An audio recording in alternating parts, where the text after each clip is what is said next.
Hello, everybody, and welcome back. I have a really bad cold, so let's see how long I can last through this today. But anyway, I may have to blow my nose sometime through the live stream, but bear with me. So let me see. Am I too bright or too dark? I think there you go. There you go. A little better. Straighten out my hat. Like I said, I hope everyone has had a wonderful week. We're getting close to Christmas. It snowed last night here, so we have a bit of snow outside. Not much. They've been really treating the roads really well. So I think as far as any kind of buildup, there was hardly any buildup. Just my car had about that much snow on it, and it was crusty snow. So it turned apparently to sleet, even though it was like 26 degrees out. So it should have been real fluffy type snow, but no. It was that borderline type ice or snow and sleet, that type of thing. I hate that. Gosh. Mm. Got some really hot coffee here. Help me along here. So, again, the week has been quiet. Didn't have too many things to do this past week except picking up Nathan and from school. And he's getting to be such a big boy. I don't know how long this is gonna, continue, but he hits high school next year, so I think he's gonna be heading on his own home, possibly riding bikes or bus or whatever. I don't know. So anyway, oh well, things have changed since I remember him as a baby. Anyway, so welcome everybody. Let's see how many we have. We have 18 on board here. Again, like I always say, if you have not been on the chat, please join it, jump right in, and tell us who you are, where you're watching from, and just throw any questions you may have at me, and I'll do my best to try to help you or try to answer them. Sometimes I rely on, just my experience in the last, 25 years, 26 years, dealing with digital printer technology and that sort of thing. Although I was a darkroom guy all my life practically, and I was really hating when the digital era hit. Quality was just horrible, and I thought, "Are you guys kidding me? How could you be possibly, be promoting this?" Well, it has improved, as you can tell, and I'm still at it. So let me start from the top here. Nigel Waters from the UK joined us at 7:44, and just when I was about to come on here, I came down here to reboot my computer, get it nicely refreshed, and it said that the show was supposed to start at 8:30 this morning, and I'm going like, no, that cannot be. So I went back into the editing mode in StreamYard and changed it. Crazy things happen. I don't know why. I hope it's not me. But anyway, we are all here, so that's what counts. Nigel Waters from Wales, UK. Canon Pro 300 with all the trimmings. Awesome. TPD. There I go, flipping numbers and letters around. Hello, Ron K. from Trenton, New Jersey. Epson Kodak 8550. QMH Ultimate Lifetime Canon R5 Mark II. Canon 7D Mark I. Excellent. Feslope is here. Fed Elias, Warren, Michigan. 8 degrees. Let's see, what is it right now? 27. Not too bad. 27, windy. Well, yeah, breezy a little bit. Um, Neighbors moving. I'm hiding. Yeah, they might ask you to help them, and it's cold. It's cold. Epson 8550, new Galaxy S25, Q Images, and Prism, new. Report later. Red River Papers, all OEM, and he's a hobbyist. This is HZ from the Netherlands. Weather gray but mild. This is the first time I could join live again since September due to the intense months following the loss of my mother. Oh, I'm so sorry to hear that. I know what that is like. Thank you. Thank you for joining us. But anyway, if you need to go, feel free to leave. You can always catch this later as a video. He says, I did watch most live streams afterwards, though. EcoTank 8550. Fun fact, since last week's stream, I was intrigued by Print Prism, so today I bought a license. No install nor any experience yet. Well, we're going to be doing some more live demonstrations. We're going to be doing a really strange paper that I found. Just now when I went to my back room, I found this LumiJet Preservation series, fine art media for digital artists. To tell you the truth, I don't even know whether this is matte or shiny. Let's take a look. I only have a few sheets left, so hopefully enough for a profile, and I should have checked before I came out here. And maybe a couple of prints. Yeah, I have 1, 2, 3 sheets of this. So I cannot afford, and it is matte, I cannot afford to make a mistake, in other words. So we're going to be using, on the 8550, the so-called velvet fine art mode. That triggers both the photo black and the matte black, okay? We'll see how that works. Actually, it worked pretty well on the so-called Strathmore canvas paper. And I printed one of my screensavers. And that paper is really not that, although I got 2 pads of it. Well, I'm going to have to put up with it.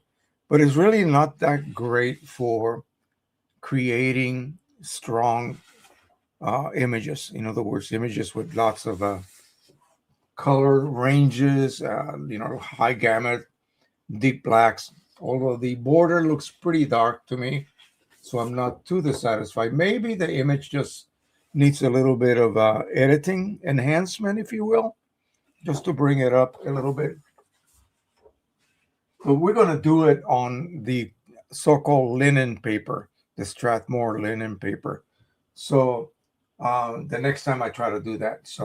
But this time I'm going to be testing that weird paper and see what kind of profile we can create, and we'll use velvet fine art mode. I think I also did the same mode for that particular profile. It just doesn't really work that well with the 8550. But anyway, let's continue on. But just hang in there. We're going to be doing some demos and, see if that gets you going and want to install it. Richard Bender is here. Richard, I got your latest image.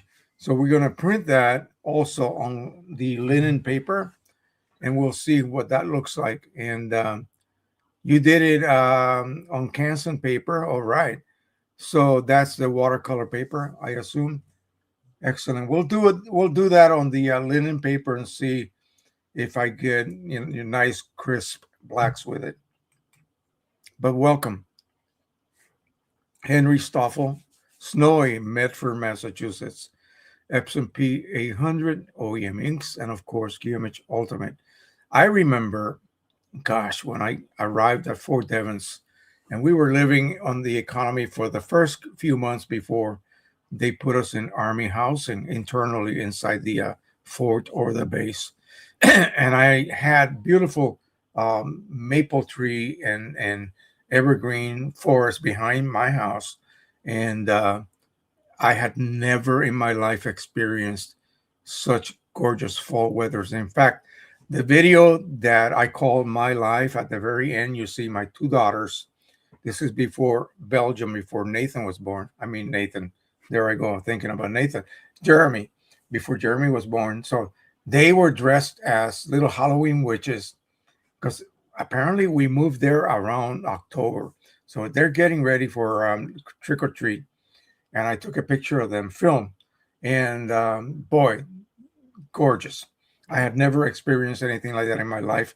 LA did not have that kind of foliage. Okay. Or anything even remotely close to fall foliage that I can remember. Anyway, he's got a P800 OEM inks and of course Q Image Ultimate. Captain Donzi, cool and Sony Richmond Pro 100 with all the trimmings. He's got a Sony A77, A65 Coney Omega Rapid M 2 by 1/4 by 2 3/4 film camera. Happy Hanukkah to all that celebrate. Thank you. Martin van Gogh is here from the Netherlands. Big problem. Fiberglass internet fails. Wi-Fi neither work. Gladly, my smart P. Okay, data.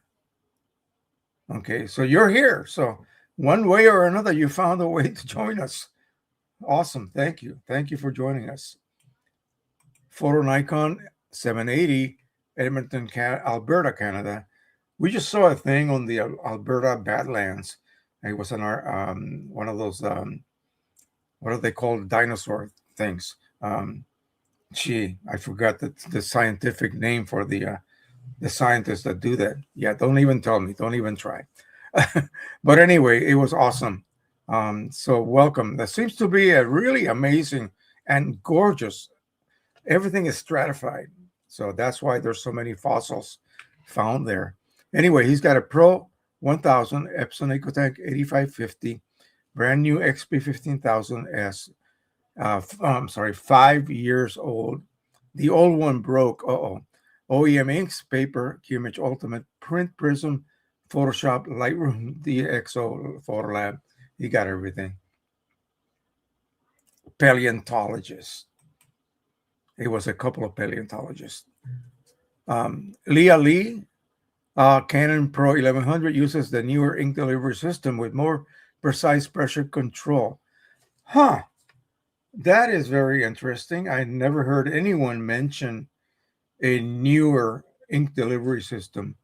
So, do you have any idea, technically speaking, what that is or what that entails? I would love to get my hands on the manual for that model. Ink flow is stabilized and balanced before a standard cleaning cycle is initiated, making the you're telling me, making the regular cleaning cycle gentle compared to the Pro 1000. Wow. I am so sure the Pro 1000, okay, and he did it on his language too, maybe. Okay, I have to find a way, and I will probably do more tests, or maybe consider the MC20. MC20. I don't know what you said in your language at first. So, yeah. If I don't have the ICC profile of the printing paper of the AC OT paper I have, because I don't know its company name, should I use ICM in the color management settings? Well, you could do that and choose a paper, a Canon paper with a very similar surface, okay, and just let ICM do its thing. Or you can do it the other way. You can just let the application control color, turn ICM off, no color management, and just manually pick the profile for the paper choice that you picked, okay?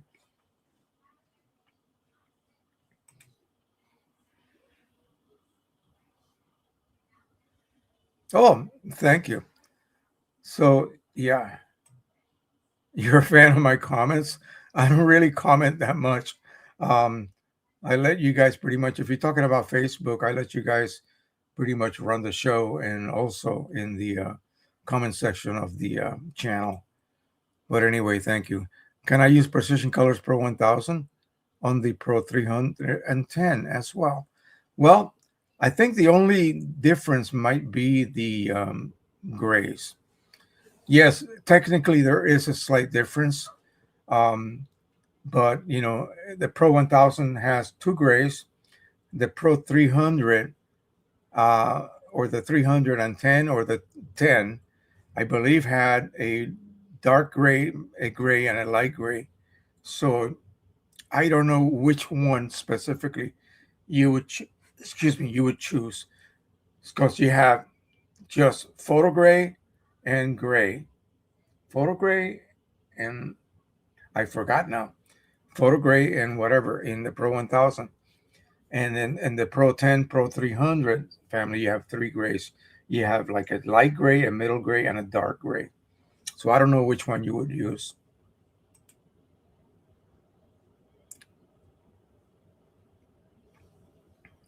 Pete Grobel, Pro 1100, Pro Luster, 22 by 17 papers, and OEM inks. All right, welcome.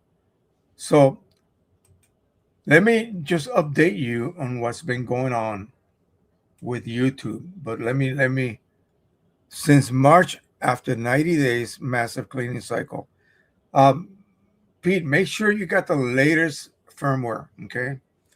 And I chose in the screen of the printer I forget what the terminology is, but it's a less heavy cleaning cycle. There's a choice in there for that. And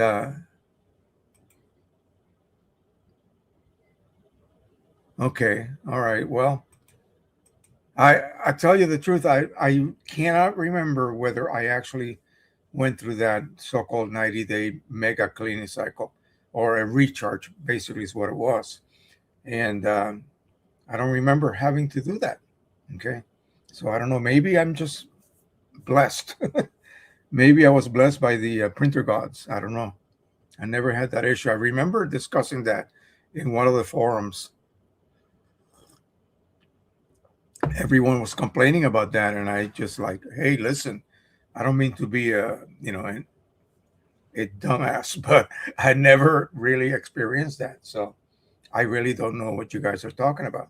Well, people have, okay? There's not a lie. So anyway, so I have reached, okay, in YouTube, if you're starting a channel, remember my channel was hacked and immediately it was deleted. So as far as YouTube is concerned, they think I am the culprit. Yeah, because there's a third level that I have been trying to achieve. Remember, I told you that by November the 2nd, December the 2nd, I could apply for the third level. And that point, I can apply for levels of monetization, in other words, so the channel can earn income. Well, I submitted my video of my face again, like this, like this, like this. Every time I moved, it approved it and told me to move to the other position. It approved it, and then it stopped. And a day later, it was disapproved because they know that I've done something illegal, and that led to, well, whatever it is. I sent that to Mike Cheney, and he was like, "Oh my God!" So he tried to contact them directly. I guess he's got pull, and I haven't heard anything yet.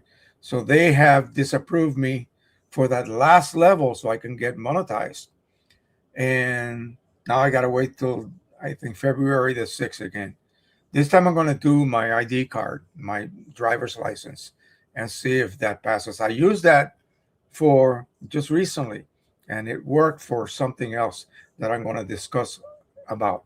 So since my channel got deleted, my previous Patreon, because if I can never get monetized in YouTube for whatever silly reason is, because they think I'm a bad guy. Um, I have to rely on Patreon. And Patreon, as you know, is, people join, they donate a few dollars every month out of their credit card or debit card, automatically is what, deposited in Patreon. And then Patreon pays me, I think it's 90%, whereas YouTube only pays you 55%. Okay.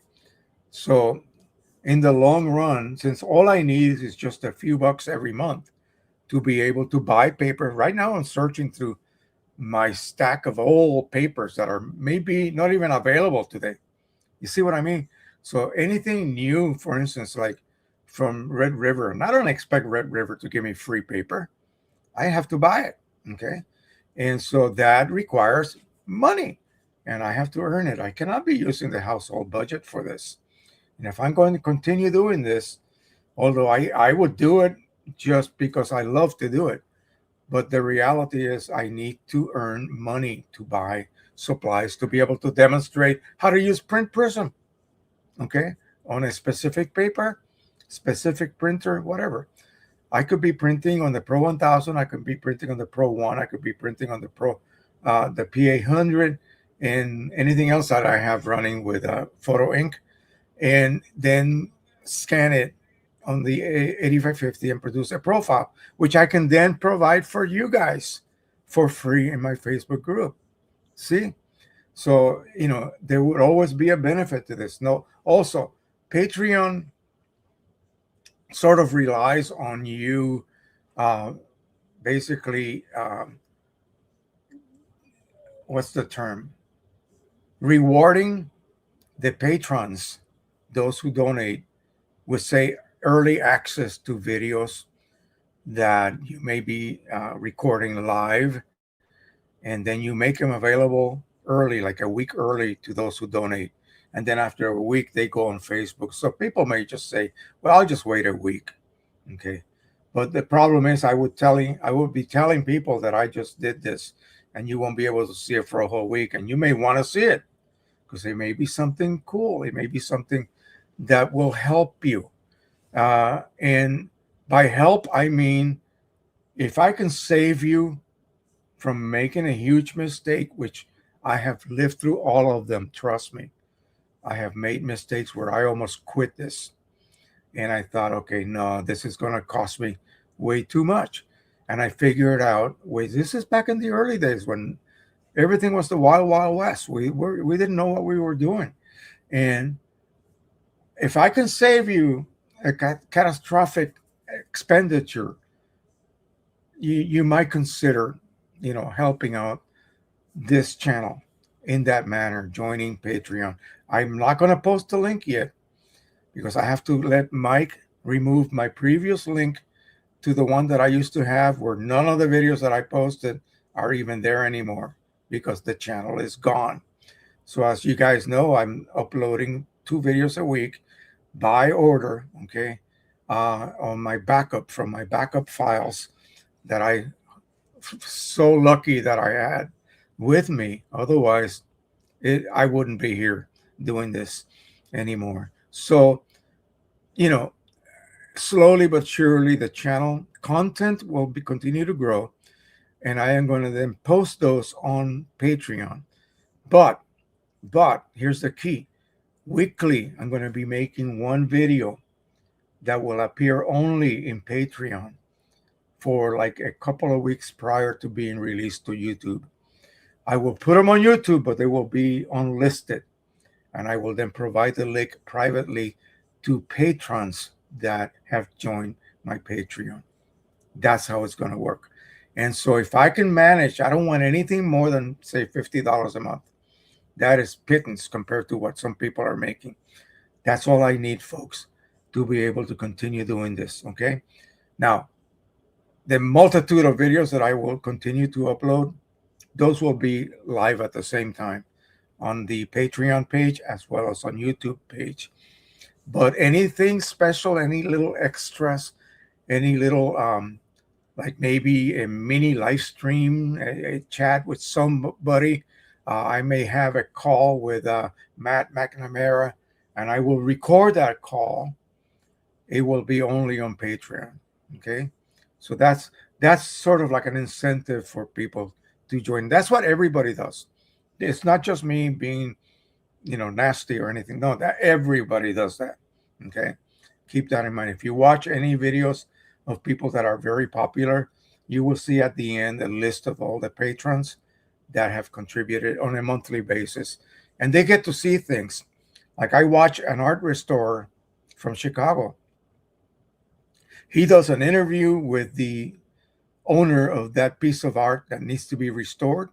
And then he does an interview after he gets done with it with that same person. You don't get to see those on the YouTube channel. You only get to see that on Patreon. Okay. So those little extra goodies, if you want to call them, that's what I will be doing. And if that is an incentive for you to join, then by all means do so. If not, then fine, you just wait until I put it up on YouTube. But it may be a couple of weeks later. Something like Print Prism. Right now, you want to see that. You see what I mean? So things like that will be available in the Patreon page. I hate to do this, but it seems to be the only way that I can proceed. Of course, I rely on, my affiliates with Q Image, with Mr. The guy that makes the 3D printing stuff for me for sale. Red River, which I haven't seen even a dollar come through. I don't know what's happening with that. Um, I don't know. If you guys are using the link that they gave me, it should be working. And I did get a check a long time ago for like $80 and nothing ever since. So I don't know what's happening. I'm going to have to contact the president himself and ask him what's going on. And of course, inkchip.net. Okay. Support them, buy their products. That is the resetting software for your Epson printers that can be reset. It doesn't work for all of the printers. Some of them cannot be reset. But those that can, of course, also the chipless firmwares can be purchased through that. And I have a discount link. Okay. And that is located in that little file that I post. I will post that here for you guys to copy and use from then on if you want to just take advantage of discounts, QImage discounts, QImage1 discounts, and so forth. And then chip.net and Red River, you name it, it's all there.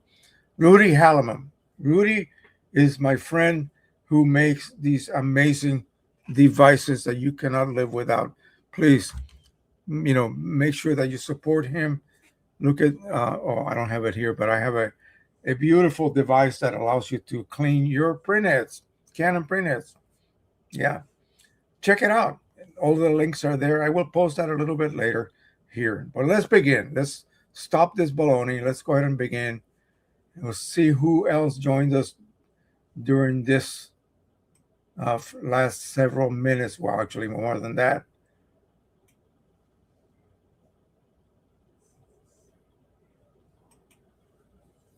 Photorealism, STR, Realisms, TR, Athens, Greece.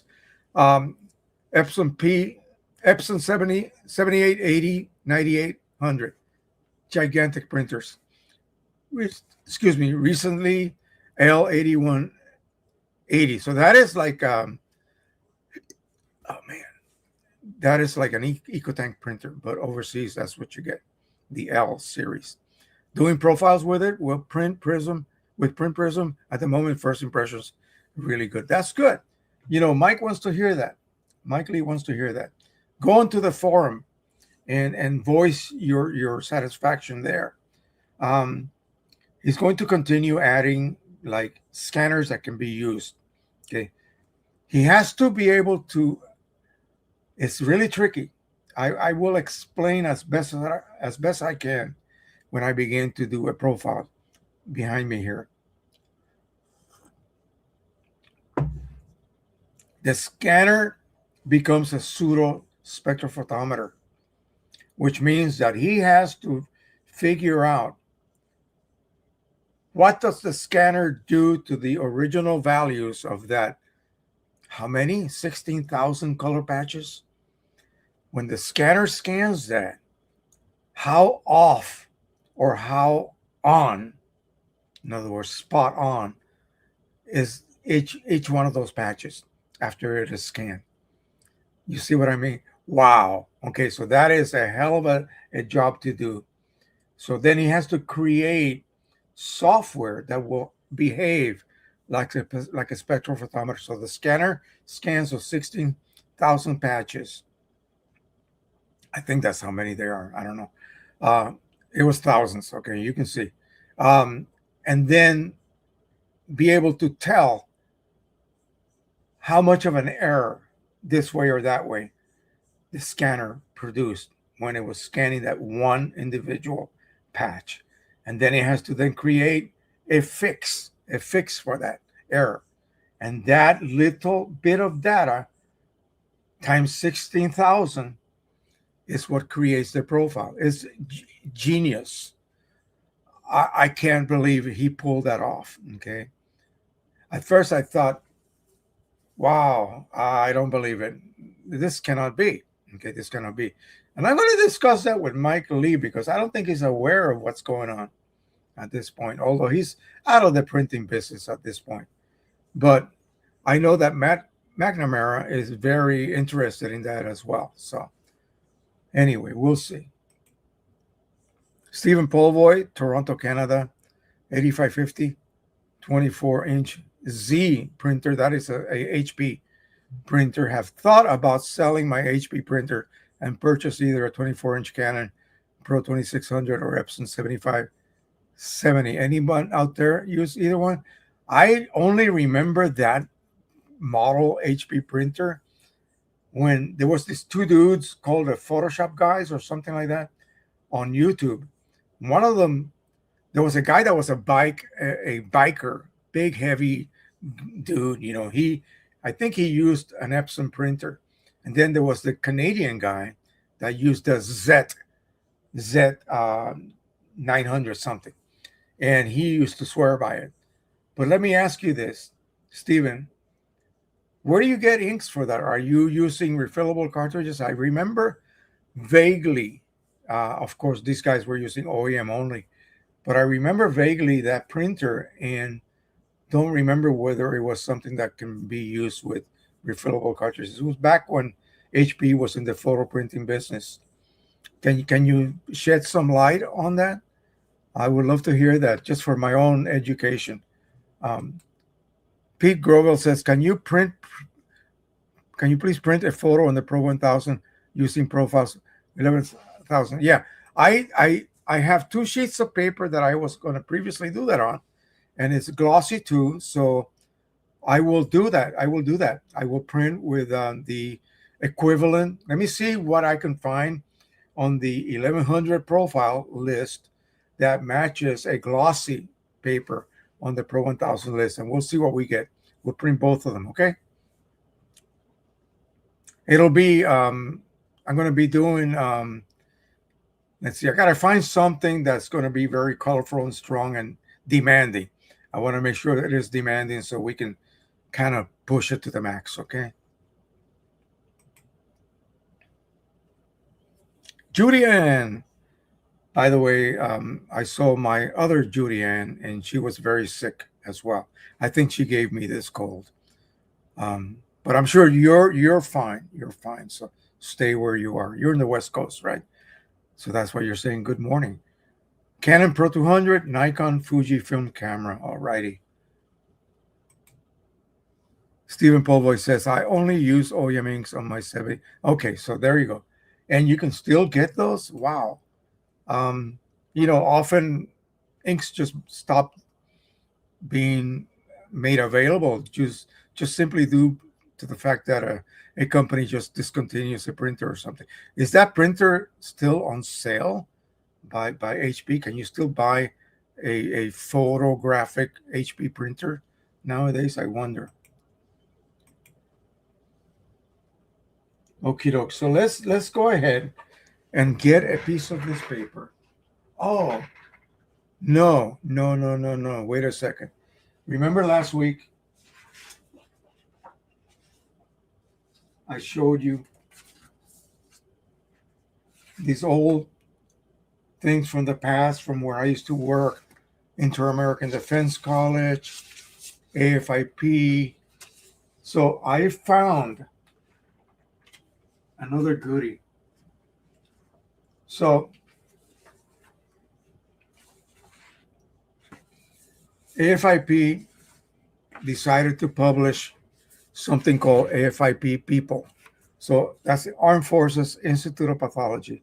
It's a legend in the pathological world, the science of pathology in the world. And I was looking at these and wondering, do I remember any of these folks? I mean, I left in 2011. God, that's the warm color. There we go. I left in 2011 around summertime.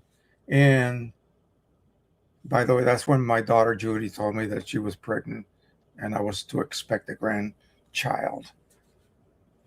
I had just retired as well. So I looked at this and I couldn't remember really a lot of these people because I didn't interact with every single laboratory there. So I remember this girl. I remember the pretty girls, of course. Filipino, lots of Filipino people. I remember her. Oh my God, do I ever remember her? Remember her and her. But the rest of the guys, no, I can't say that I do. Some of them were secretary. This guy was a military. I don't remember him at all. So then there's like information about this is during its heyday. I mean, not when they were closing down. Strategic planning update, re-engineering, blah blah blah blah blah. Here is the FYI. Organizational day set for August 25th. Fun activities planned for the whole family. And here they are eating. And here's the front of AFIP. Ensign Patricia A. Marshall, Director, HQ, Operation and Chief, MILPO, Military Personnel. Top is First Sergeant. That's the tops. That's what we call him. We call him Top. First Sergeant's Corner. And he's talking about some people here. And I figure, okay, I look at some of those names. Some of them do ring a bell. These were all military. So we had a tri-service unit there, basically Air Force, Navy, and Army. Recycling center opens. The cafe door changes, improve security during working hours. So we had to use our security card to get out and then enter the cafe, which is where most of us went to lunch. And I'm going, okay. And he says, wear your badges. Make sure you wear your badges. Military personnel news, new arrivals, recognition boards within the department, recent departures. Here's a couple of young military guys. These are all lab techs. Annual stripping and waxing underway. So this is just telling you, be careful, your floor is going to be stripped. Logistics, I dealt with them a lot.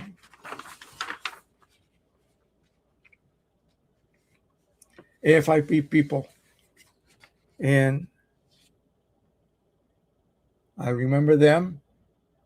Oh, I remember them.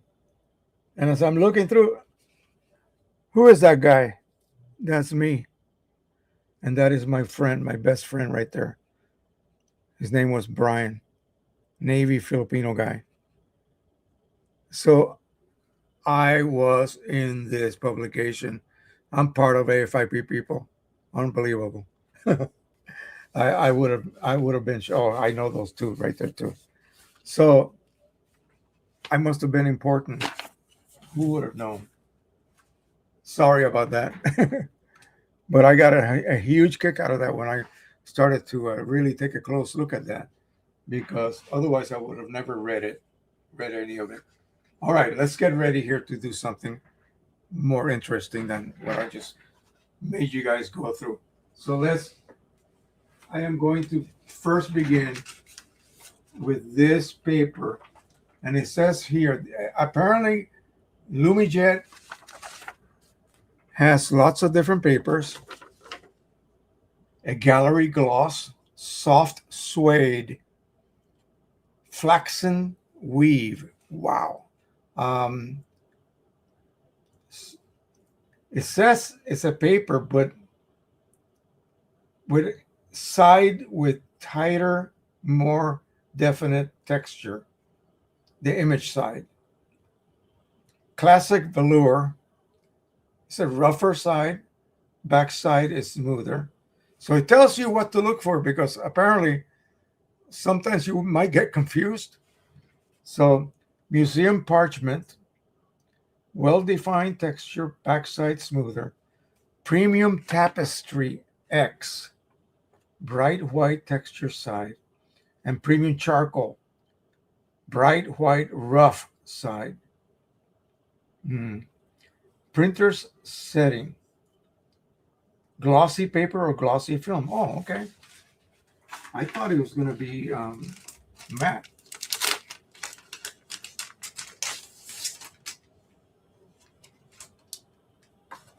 No, this paper is not it's not glossy. This is the side. This paper is matte. So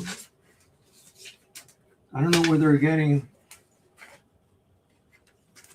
This does say very clearly here, premium charcoal R. And it's a double weight paper. Boy, I remember those terms in the lab, photo lab, darkroom days. Single weight, double weight. This is R. And it says glossy. Can't be.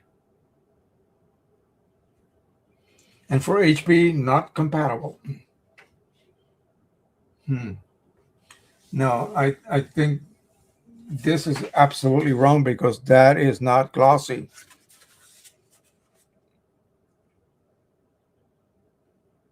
Yeah, that is the printable side.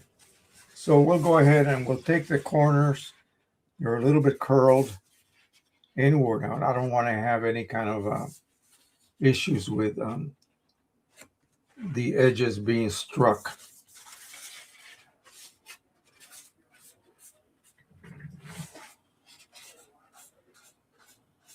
Okay. I'm going to do one sheet at a time.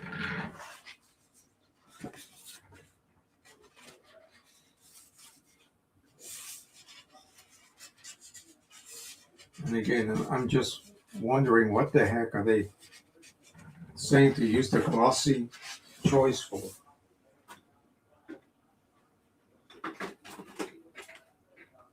So 8.5 by 11. We will open up Photoshop. I'm sorry, QImage initially here.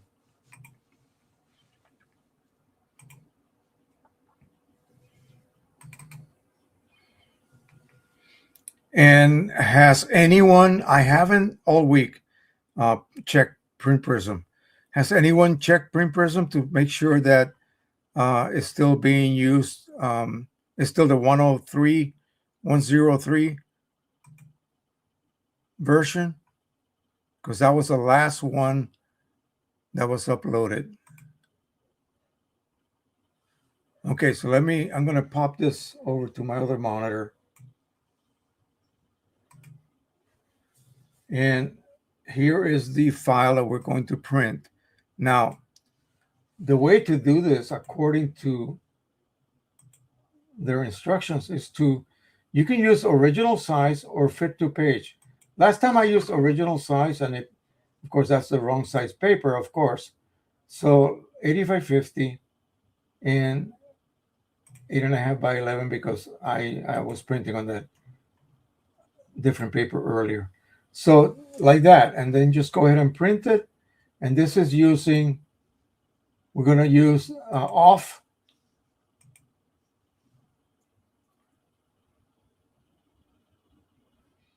And this is where it's really weird because you're going to use the printer to print this with off.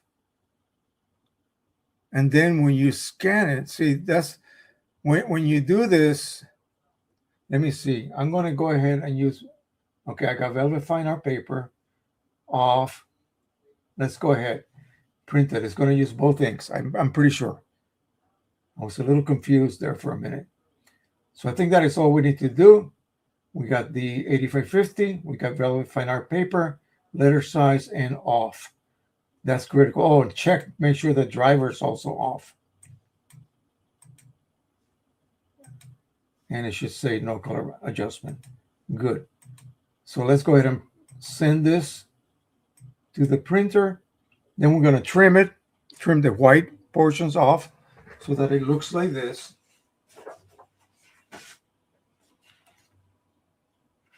No white borders at all. And then we'll use that profile. We're going to print, maybe I'll use Richard Bender's image that he just created. Well, I really want to print that on the linen paper, but we'll just test it out.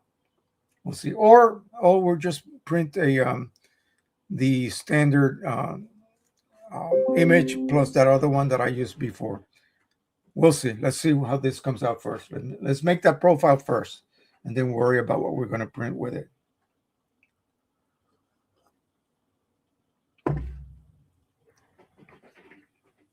Make sure that it doesn't get caught.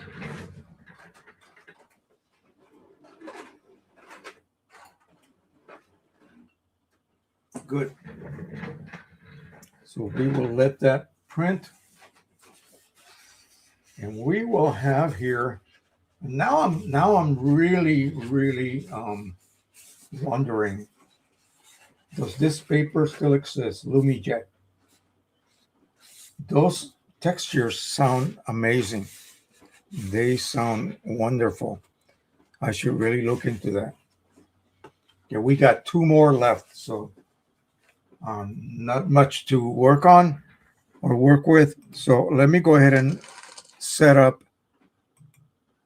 look up in the automated log. We'll find that job with the dual images, the standard, and then you know what I'm talking about.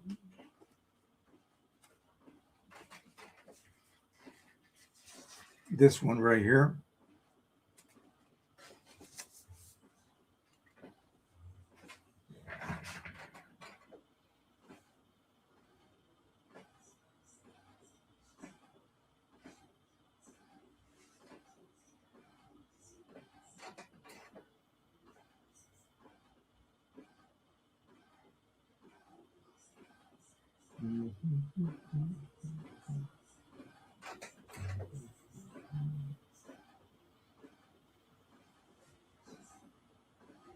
All right, seems to be printing okay.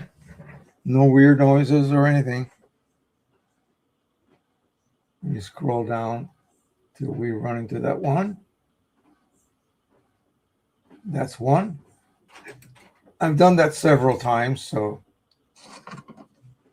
Okay, so what's going to happen is we're going to use Velvet Fine Art mode. And then here we're going to load whatever that profile is once we get it done, named and stored. So we'll load the profile and then we'll go ahead and print that job. We have to wait for it to come out. We'll let it dry a few minutes and then we'll scan it after I trim it off, of course.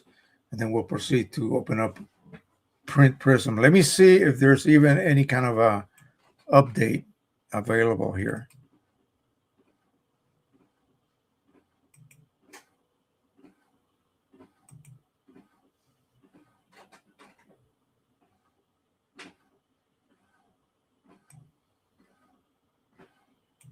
I thought it was 103. I guess it's 102. So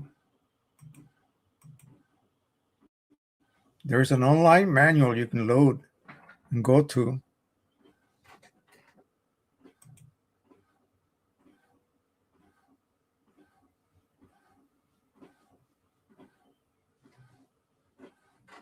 Yeah, I'm sorry. So 102 is the latest. My bad.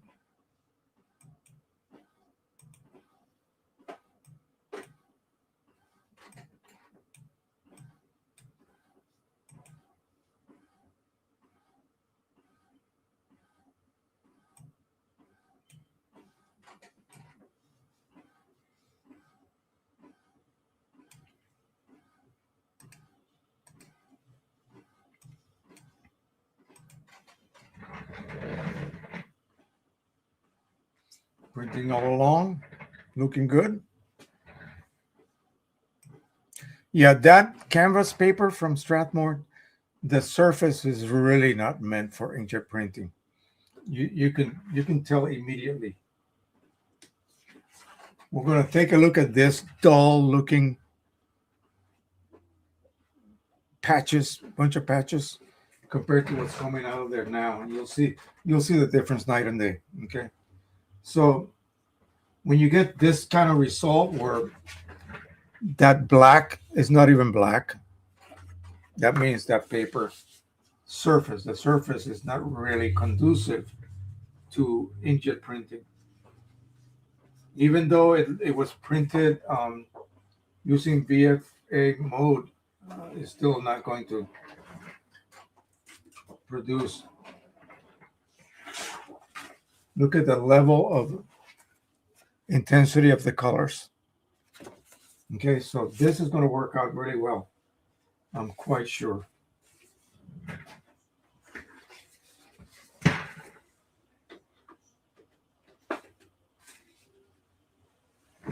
I'm almost not willing to do this, wasted on that. I want to go ahead and print something good, something fun. Let me go ahead and remove that. I know what it's going to look like. Come on. It's going to look great. So I'm going to put a border on that paper. I'm going to remove it, and I'm going to go back to my desktop, and I'm going to find that image that Richard sent me.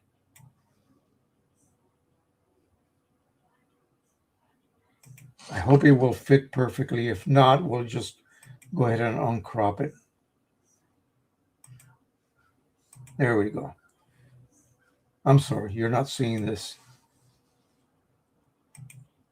Here we go. This is what we're going to be producing. So it is uncropped and it fits very nicely. One thing I want to do, and I always do that, I will add a score, and we'll do it 4 pixels, and then we'll add his image. If I was to crop it, it would actually, it doesn't make any difference at all. His ratio is perfect, so it fits perfectly. I didn't have any doubt about that. After all, we're working with Richard here.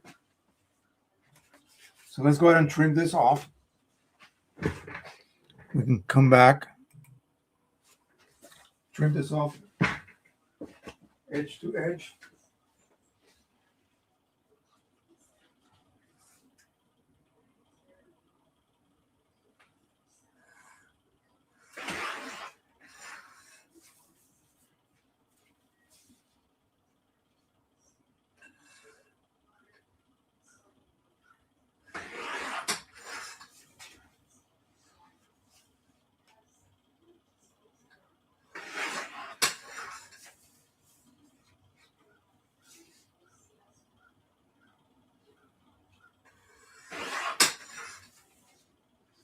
Here we go.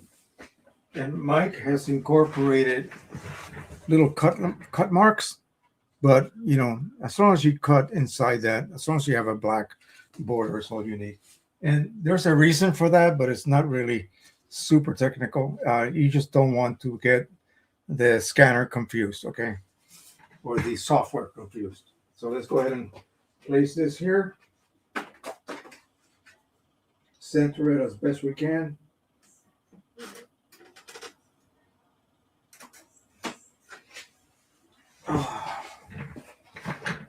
I have a friend who is almost 99% blind, and he was about to sit down just like I was, and the chair wasn't there, and he hurt himself.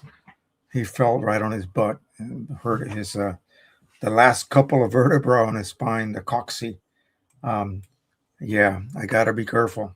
I cannot afford to be hurt when I have my wife upstairs needing my help all the time. So gotta be very careful. All right, let's go ahead and print this.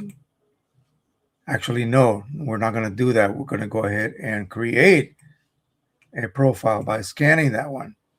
So here we go. So I have, it says here, open an existing scan. That means you already scanned it, you already saved it with a name, and now you want to go ahead and create a profile. No, we're going to go ahead and scan. So make sure that we have the correct scanner, 8550, select that, and scan. Now I could do a preview. I don't bother with that. So what we're going to do is select the 8550 here. Let me move this over so you can see what I am referring to. You're going to see that 8550. Now, I have to ask Mike whether this matters or not, because there are modes. Do you have to set it to photograph? Okay. I would say yes, and I think I did that with the previous images. On the video, if I recall, this he only worried about photo mode. So you see that is document mode. That would be like letters, text, and then or graphics, and then photo mode. So does photo mode or automatically choose photograph? To be sure, I'm just going to pick photograph. If he's watching, maybe he can jump in and tell us otherwise. 300 ppi. Color management, yeah, gamma 2.2, that is the normal nowadays for everything. Color controls, none,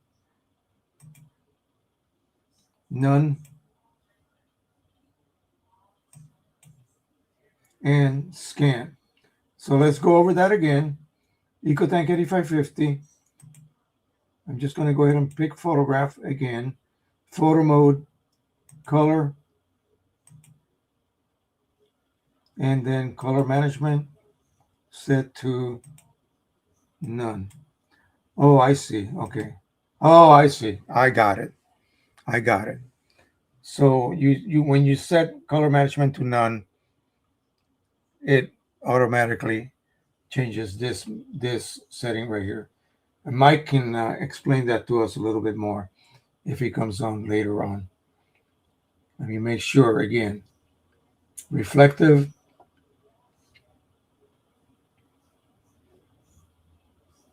and scan.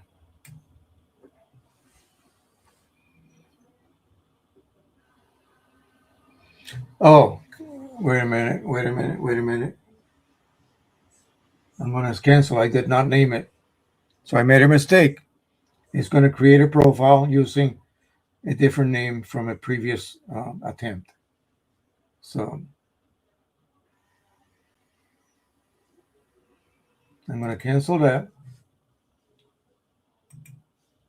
I'm going to go ahead and call it. This is not canvas. This is linen. And then I'm going to make sure that I paste that in the name of the file, how it's going to be saved in, yeah, here we go, linen, save, and linen. Okay. So this is going to be the name of the file in my color folder in Windows System 32 spool driver color. That's where the profiles are stored. It's a pretty long journey to the final destination, if you will. Okay, so let's make sure that we got this everything set again. Color management to none, and photo mode, yeah, and blah blah blah blah blah, and 300 ppi. And go ahead and scan.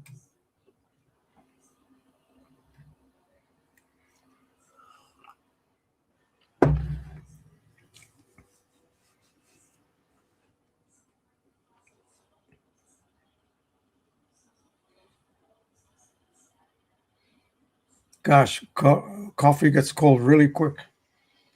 All right, so we're gonna go ahead and paste that name, and we're gonna save this scan. It's gonna save it as an image.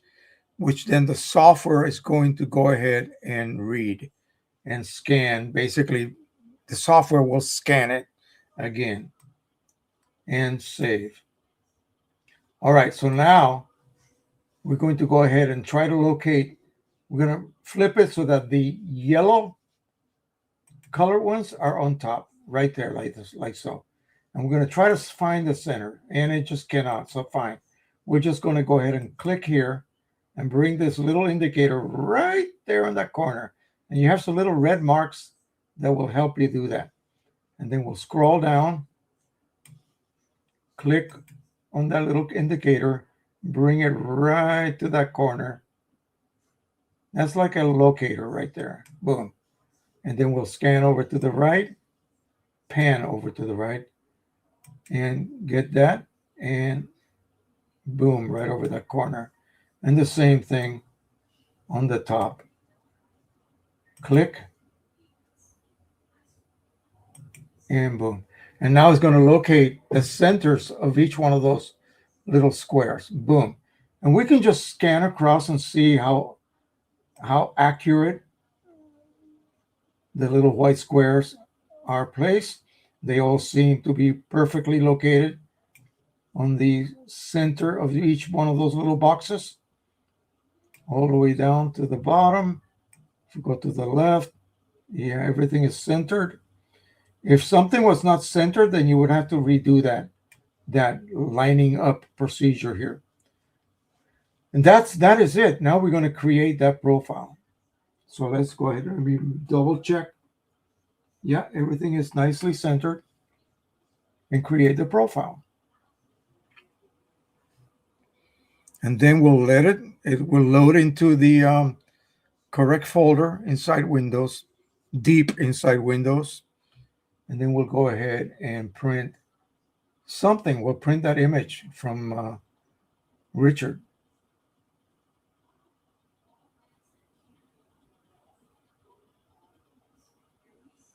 I did not see my friend from Wisconsin. He has been having to basically rebuild his computer. Excuse me.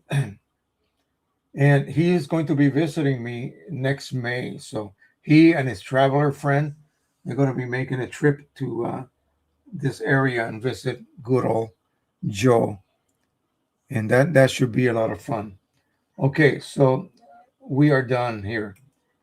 So I'm going to go ahead and shut off QImage and then reopen it, because I don't think you're going to be able to see the new profile if you don't do that.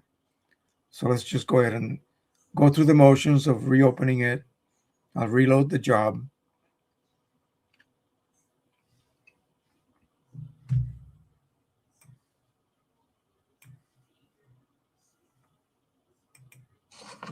And then instead of off, we're going to go ahead and let the browse for that profile we just created.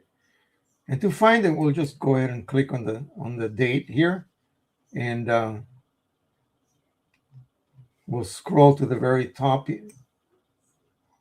So that is old. Down will be the newest. Here it is, Stratford linen paper. Click, and okay. And there we go. I should have put the name of this paper. I could do that later. Let's go ahead and open it up and see whether we have to do anything to it. We'll add a little sharpening.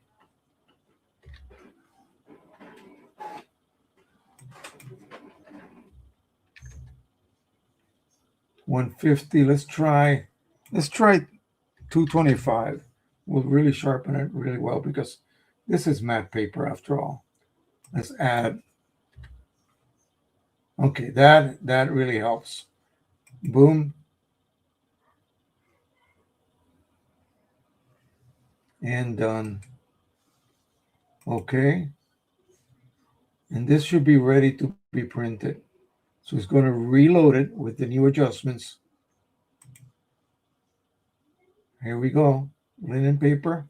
I got to change the name. I forgot to do for what, Yeah, it's for that paper, but printed with that. Oh,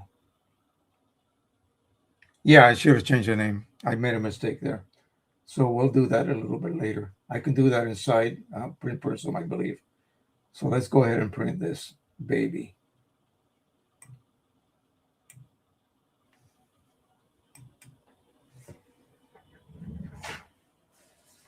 Because we printed it not on Strathmore.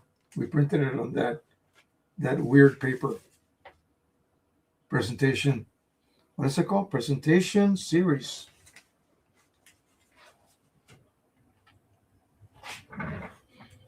Well, that is loading. Let me see if I can change the name.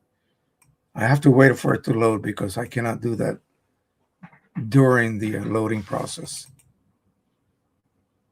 Or I can just recreate the profile. No big deal.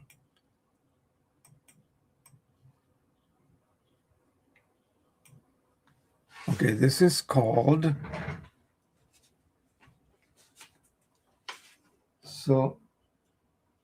PS, and then we'll do premium charcoal art. PS Prim Charcoal R.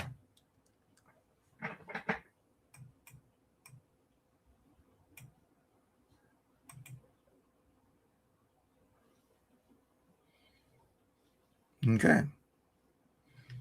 Done. Let it finish loading.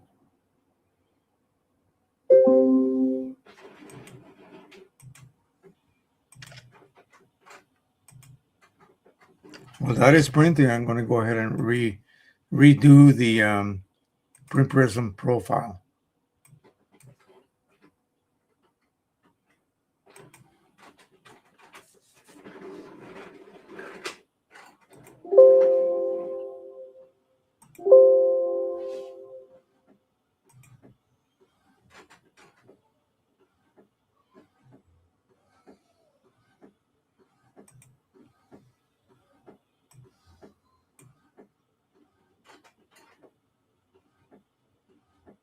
Make sure that everything is the same. Yep, none. And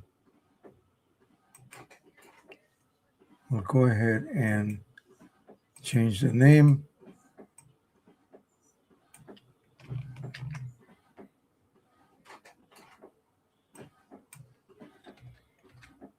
Yeah, I put the name of the yeah, my bad.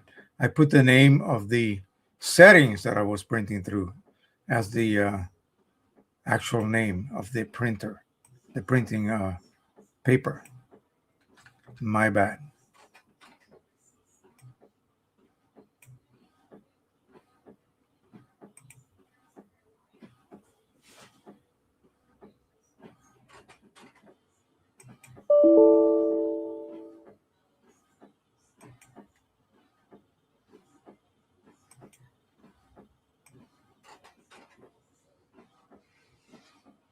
Oh, I'm printing. I cannot be scanning at the same time. I gotta wait for it to finish. So the 8550 cannot do two things at once. One thing while this is printing, Matt McNamara sent me some scales that he wants to sell. And I'm going to go through them. This is my smallest one. His is even smaller. So he sent me two models for me to check. I get to keep them. So I will check and choose which one would be better for weighing cartridges such as these, cartridges such as these, for example. Okay, this just fits that plate. What else would you weigh? Well, you would weigh a Pro 1 cartridge as well. You would weigh anything that's opaque, such as the new Pro 200 cartridges. If you're going to refill those, of course, you need to disable the chips. in other words, use Pro 100 chips on the Pro 200 cartridges and disable them. And then you just basically fill by weighing them. So you need an accurate by grams type scale.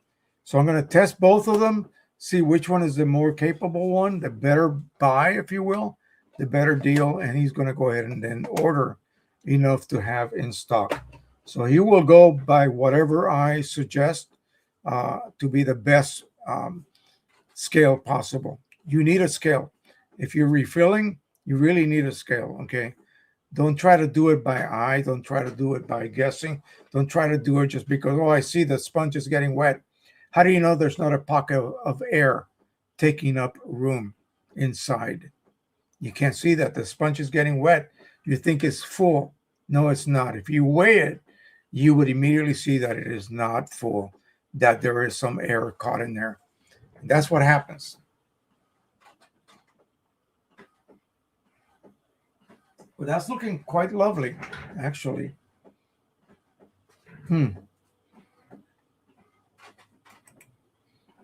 Yeah, I think this is going to have to wait until I'm done there.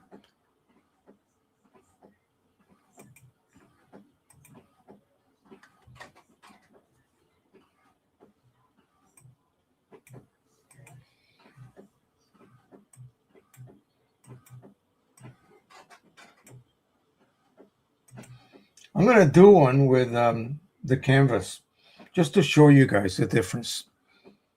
And yeah, it should be pretty easy to detect, okay?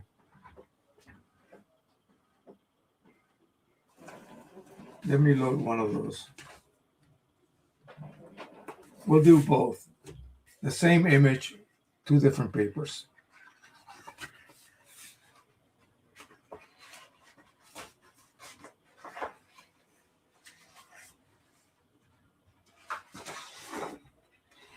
Immediately you see the difference in the thickness, texture.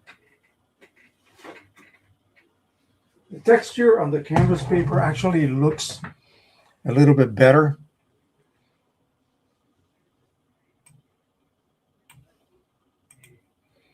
So if you were doing this,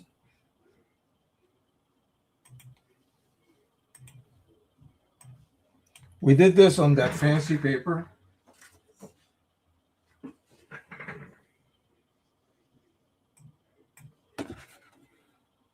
It looks lovely, beautiful. It matches my screen.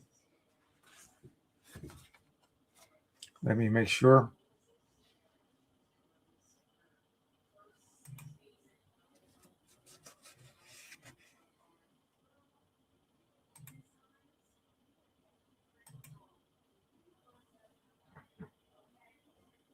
Okay, so now I'm going to do one on canvas, and then I'm going to do one on linen. Okay, and we'll see what we get. We'll do one on canvas, but I got to remember, did I make a profile through Print Prism on linen? I don't think I did. So I'm going to do the one with the canvas paper, and then I'll use my own linen profile that I made with my spectrophotometer. It should be very similar.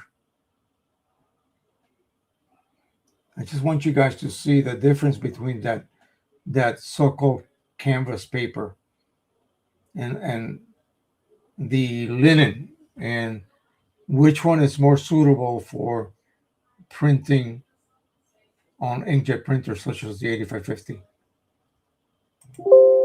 Okay, this doesn't want to load. Why?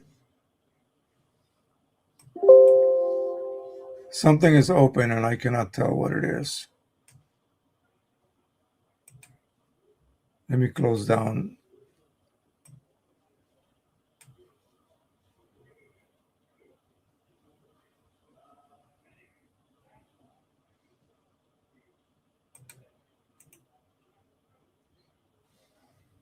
So I cannot, something is open, hiding behind something.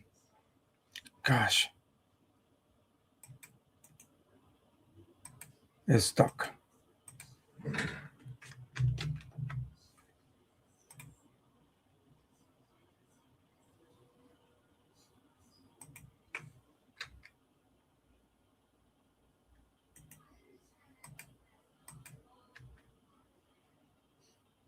Q image is stuck.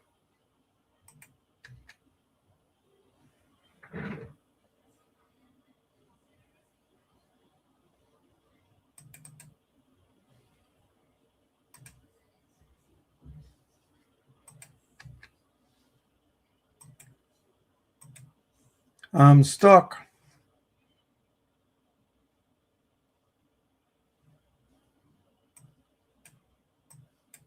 Darn it.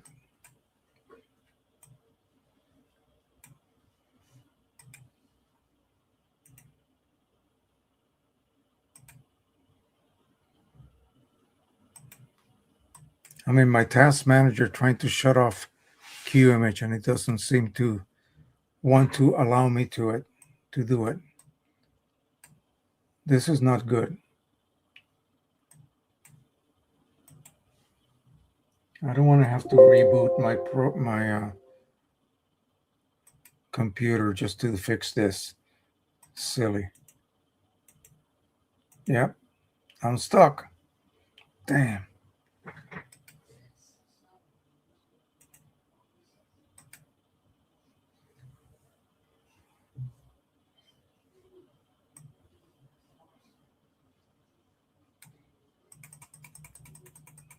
Yep. Let me see if I can refresh. Nope.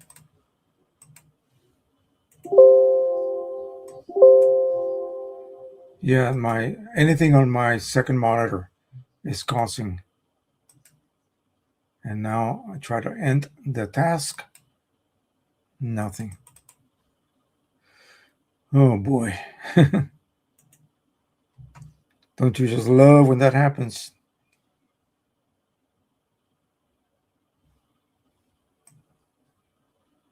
I think the only option here is to reboot and restart.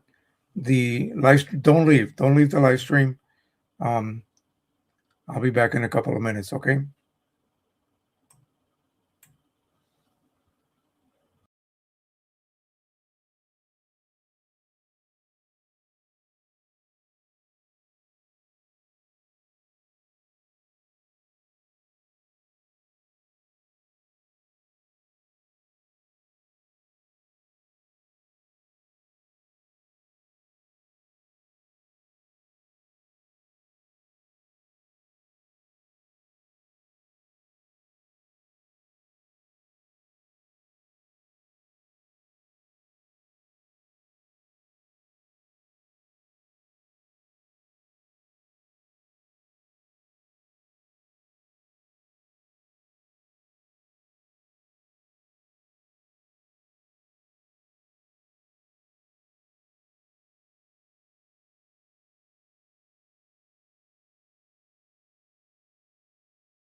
I'm back. Everyone can hear me and see me. Please let me know.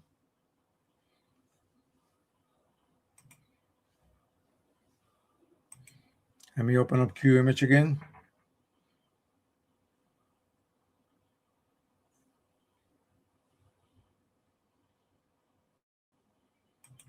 Someone had a question here.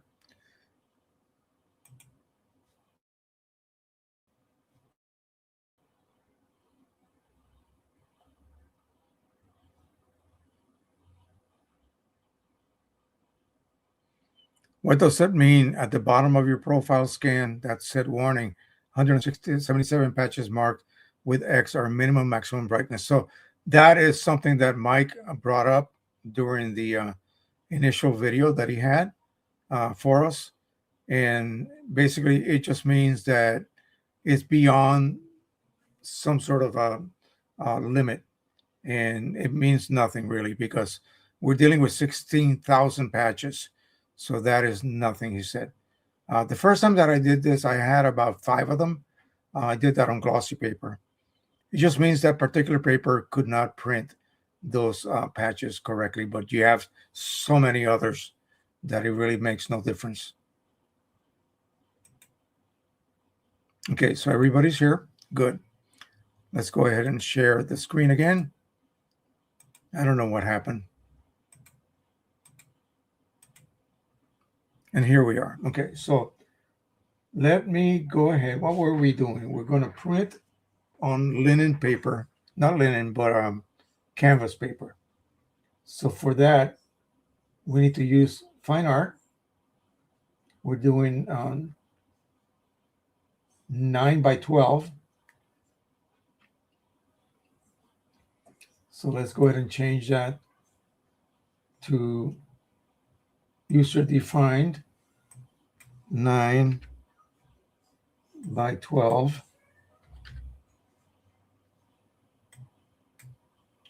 Like so.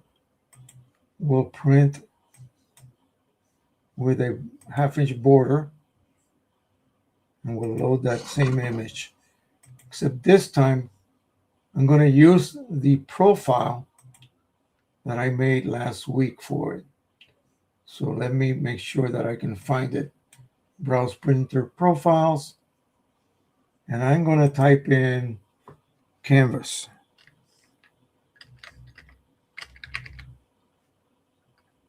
And we'll look for 8550 Strathmore canvas paper in VFA mode.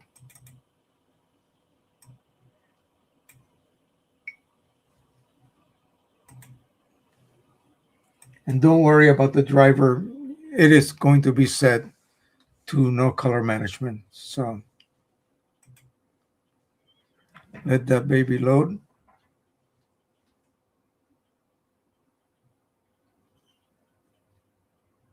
And then what I think I will do is, since I think that other couple of things what we're going to do, we're going to be about printing. I'm going to print an image on the Pro 1000 using a matching 1100 profile compared to a Pro 1000 profile. Okay. But we'll let that load first. I just want you guys to see the vast difference. This is printing like any matte paper would print using VFA mode.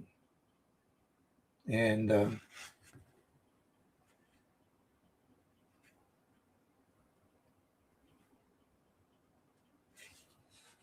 quite nice. I see something very odd here. Yeah, this is not right. I have a difference in density here, a line across. Wow, that's really weird. I'm going to have to, I hate to do this, but I'm going to have to redo this one on that paper. No, I'm not even going to share this with you guys. I see an error on the printer, not on my side. So this is done. Let me go back and set it for the paper we just created. Paper profile we just made.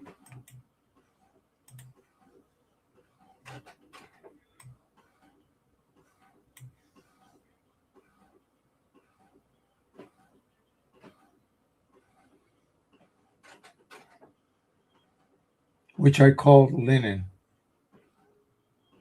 Oh, I tell you what, let me try to fix that error. I'm going to close down this Yeah, things are not working out too well today. I'm going to open up Print Prism. We're going to redo that profile. The scanner is still there. The print that I made is still in the scanner. Oh, I gotta wait for this to finish printing.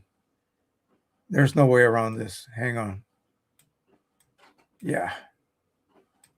Okay, let's chit chat. While that is printing, I'm going to then create the profile again with the correct name this time. And then we're going to go ahead and print that because I saw two sections at different densities. And I don't know how that happened. How could that possibly occur? Okay. So we'll go ahead and let that print. And then we'll go ahead and redo it on this paper. And then we'll end using the Pro 1000. Hopefully. Unless something else happens.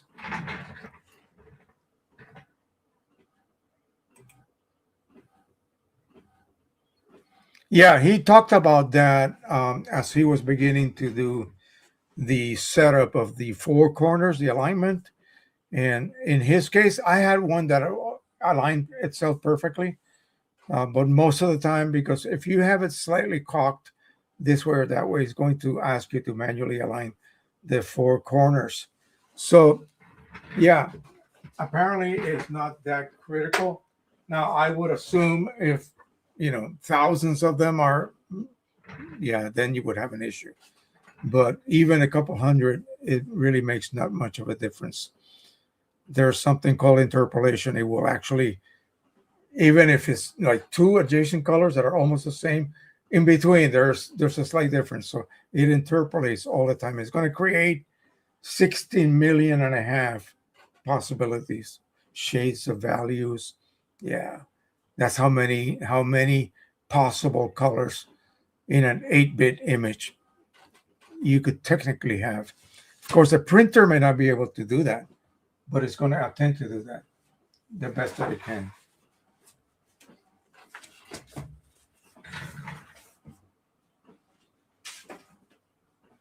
Let that finish. Oh, it's looking good. It's coming out.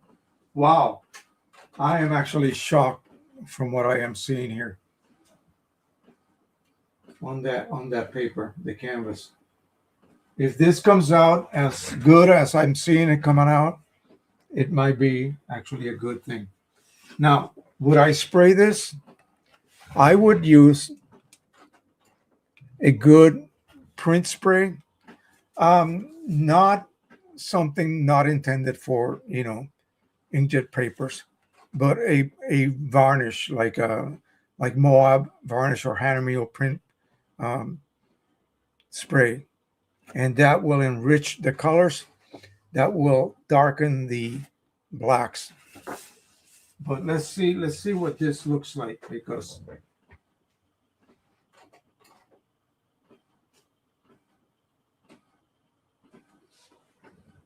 and I'll compare it to the one we just made. I don't need this anymore.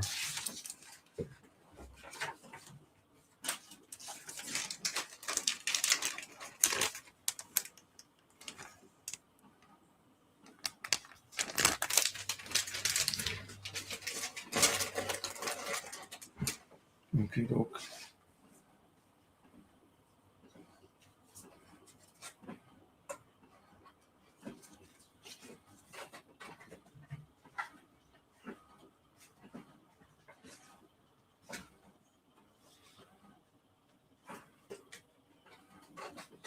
I'm going to use one of these.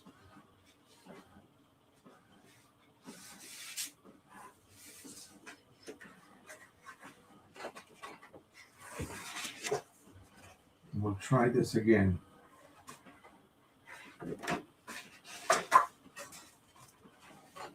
This is a paper that needs a little bit of help.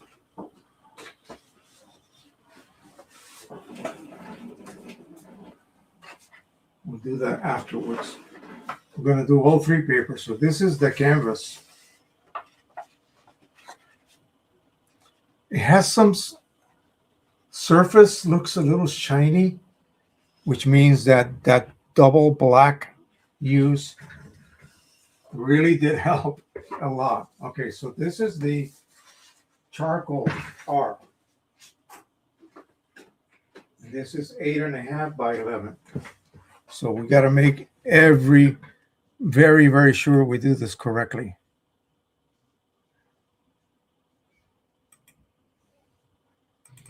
Open up QImage.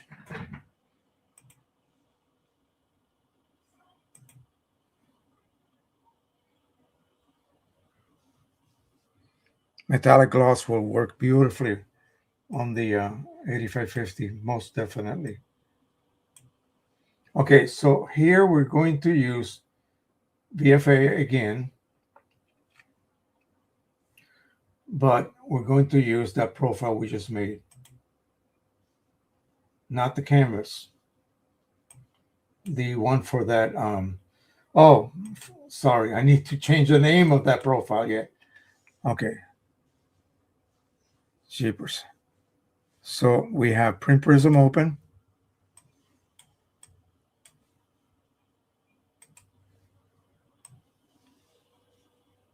Here we go. Let's do this correctly for a change. Okay, so we got the charcoal, and we have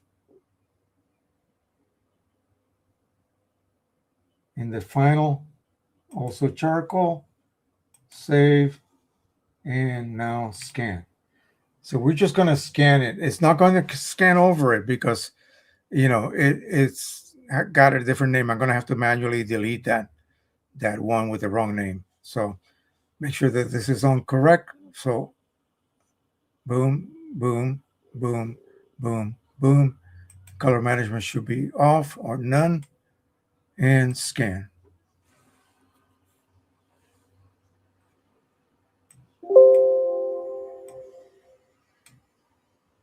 I didn't move the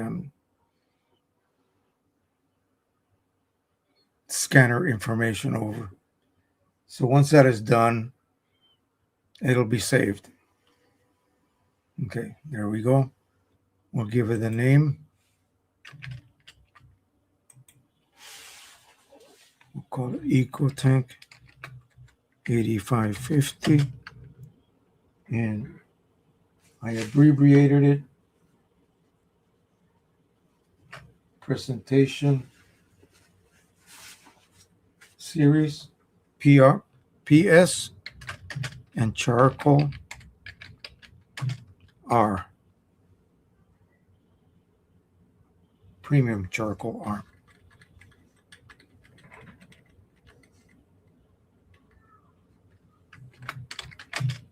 Okay. And save. And now we're going to go through the same thing again. Detect.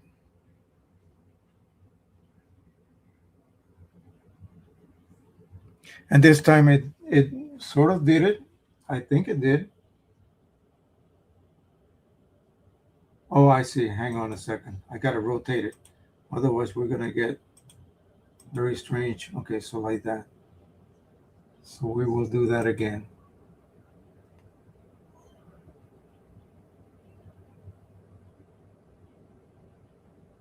Okay, and it's not very well aligned. So we're going to do the alignment again.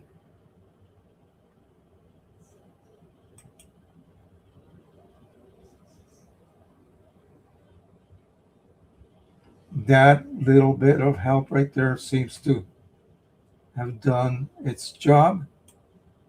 Let me do the bottom here. I'm going to do this one like so. I'm looking for the little white dots to be, you know, relatively centered. As long as they're within the inside edges. This time I got 177 again. No biggie. And create the profile. Whoop. Let me move this over. Can you see that completely? I don't think you can, but create the profile. And now overwrite it. Huh, it's overwriting it. So regardless. And then we'll go ahead and attempt to print that again. I should do this all week long so that I get this down pat so I can do it with my eyes closed. Like I can with the regular spectrophotometer. Yeah, I've had a bit of practice with that.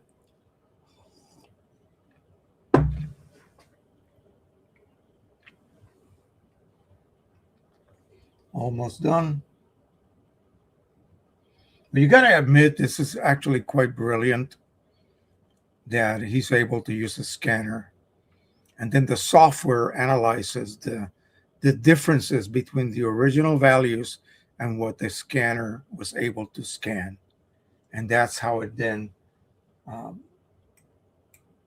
uses that information to create a set of corrections. Basically, is what it is. It's like, 16,000, as many as it can. You notice it was at 177 that were a little bit too far over or too far under. So, that's what he is relying on. And that is just a drop in the bucket when it comes to 16,000 total little scans or little patches. QImage Ultimate open again. You realize if this was a real video, I would be editing the hell out of it. You would never see all my little flubs when I sneeze, when I blow my nose, that type of thing. Okay, so let's load the same image. And again, make sure that we have it for 9x12 velvet fine art mode. And then we're going to choose a different profile, obviously. And this is going to be called charcoal. I'm just going to write the word charcoal.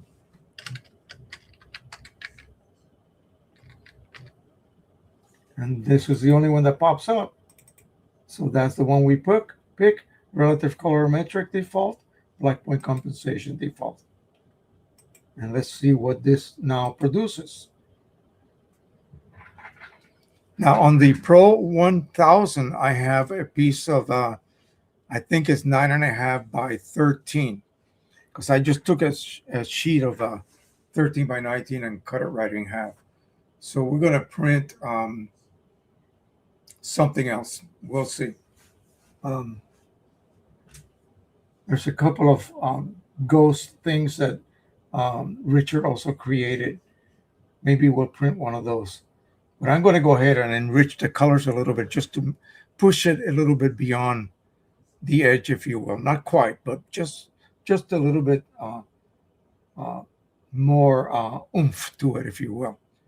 So once this is done and it begins to print, I'll go ahead and load the Pro 1000 and the gloss paper. I got to also make sure that I have the same ICC profile for both models for the same paper. That'll be a more fair test.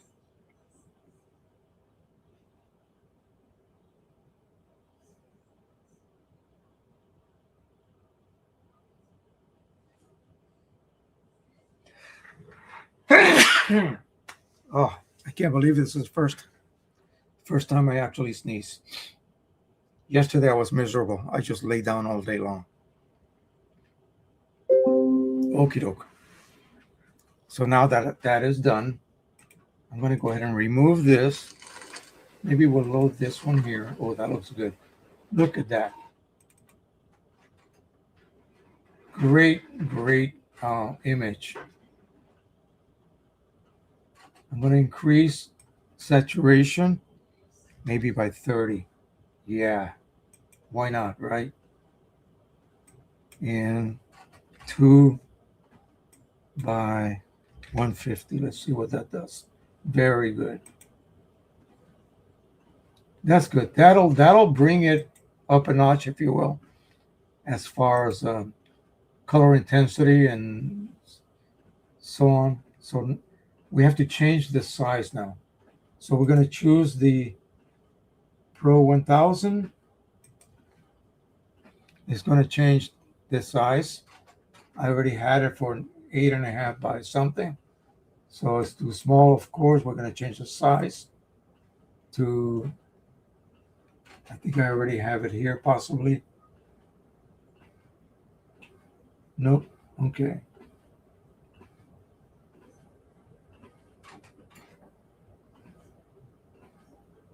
Let's make our own user design. So 9.5 by 13. There we go. And we want a 1/2 inch border. And I already have it there. Boom. Make sure there's only one copy of that. And I'm going to go ahead and look. So we have semi-gloss. Well, I don't want that. I want the glossy 2. Still on the same size paper. Make sure my border is the same. 0.5. Yep. Okay, now profiles. So I'm going to look for profiles. I'm going to do the 1100 version. So I'm just going to type in 1100 and see what's available. So these are my 1100 profiles.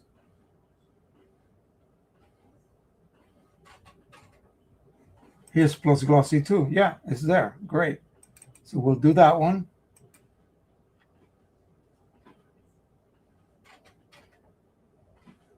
Okay, we got the profile, 1100, and the paper type.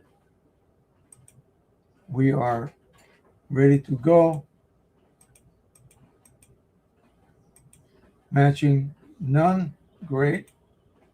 Good. All right, let's print this baby. And then we'll set up the next job using the Pro 1000 profile. Okay. So I'm going to have to make sure that I make darn sure that I mark these prints with the correct profile indicator. That way I don't end up guessing which is which.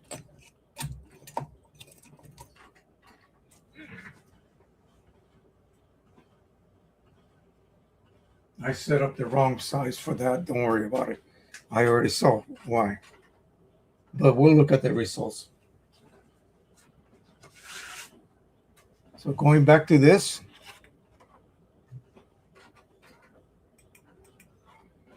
This is with the canvas paper. And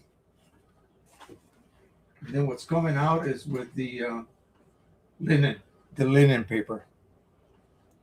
90. Once I see the paper fully loaded, I'll go ahead and load the other sheet.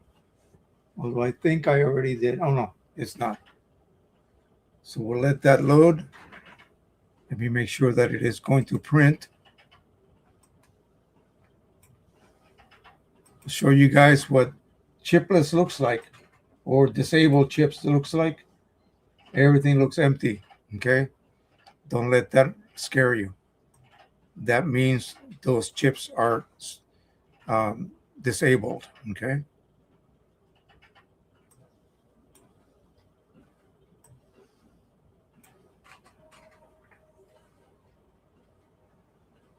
It's doing a little cleaning cycle. This is printing okay.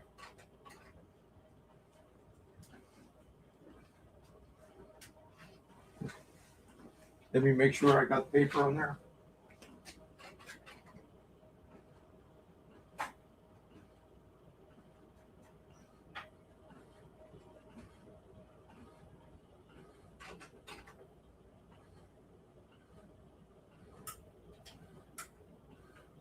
All right.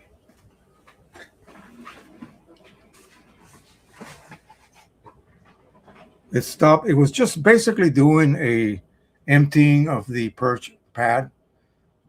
It'll do that so that you don't end up picking up a drop of ink underneath your nozzle plate. So it will empty the perch pad out before you begin to print. That's what you hear. It's not necessarily a cleaning cycle per se. It's just one of the precautionary things that the Pro 1000 does. And the 11,000 is smarter.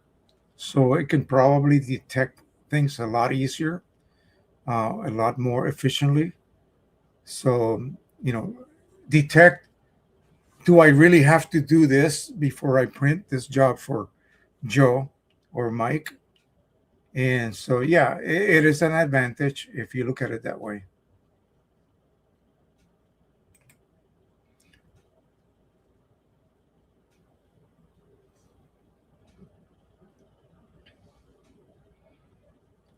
The main selling points of the Pro 1000 and the 11,000 is the color calibration and the fine tuning of the head alignment.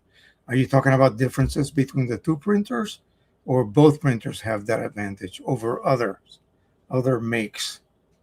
Also, the matte black is new. Okay, you're talking about the 1100. For the Pro 1000, from the Pro 1000, the Pro Luster paper has a 200-year time frame. New formulated inks will be how printers will print better quality in the future. Yeah, because I think that technology, you might agree or disagree with me, but I think that technology has reached its peak. Um, any improvements are just require a ton of work. What is it they call that? The the law of diminishing returns, something like that. All right, so let's go ahead and pick the regular Pro 1000 profile. So for that, it's going to be simple. I just tell it to suggest it. It should be right on the top. There it is, right there. So that's the Pro 1000 profile. Open, check again. After we say OK, so now it's the Pro 1000 profile. And we'll send that job over. So this image is going to have quite a variety of tones, tonal ranges. So we should be able to see if we can get away with improving the output of the Pro 1000 simply by using a Pro 1100 profile. If that is possible, wow, then, and like me, I'm using 80% OEM and like 20%, like the grays, and I think the photo cyan, the photo magenta are third party. The rest is OEM. It's coming out. I'm gonna have to go out there and make sure it doesn't fall on the floor, because I'm gonna have to mark it. The first one coming out is the 1100.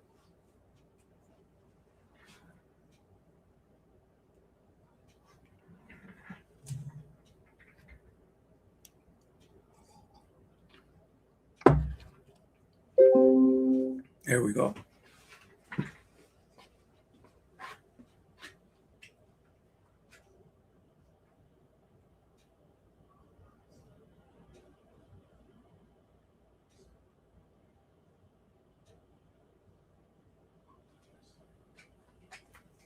What I see coming out is actually quite incredible. Yeah. Okay, now this is a mistake paper size, but let's just look at the actual color output and the contrast. So the upper one is the canvas, and immediately you see the difference. This is duller. This looks really good. This looks really good. And I don't have that problem that I saw in the first one. I don't know what happened. I think it's when I was messing around trying to do two things at once. Yeah, this is what Richard produced. Okay. And this is just canvas. This is garbage. Yeah. There's no helping this because I'm already using the best possible profile that I can produce using VFA mode. There's really nothing much you can do. So sorry, but well, I'll keep you. I'll be nice this time, and I'll keep both of them.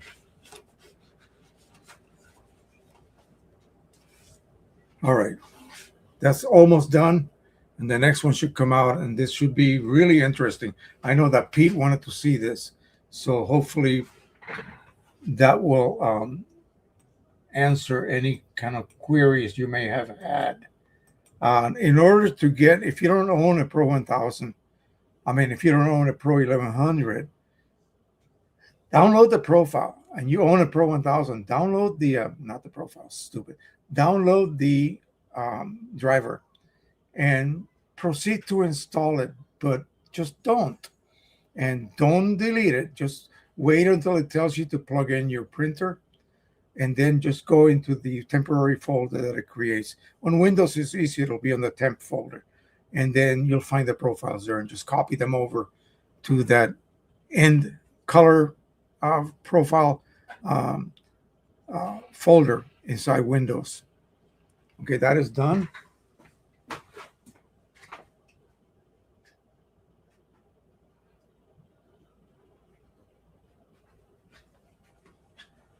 Richard's going to love this. I'm going to write it in the back because I really don't want to mess it up. So,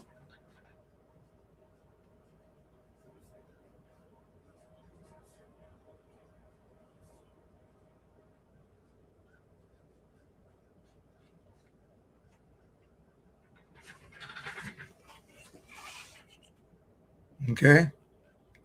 I'm not going to show you yet. That's going to print next. We'll take a look at both of them. It's amazing. Okay, it's amazing. Richard's going to be so pleased. So, Pete, do you own a Pro 1100 at this point?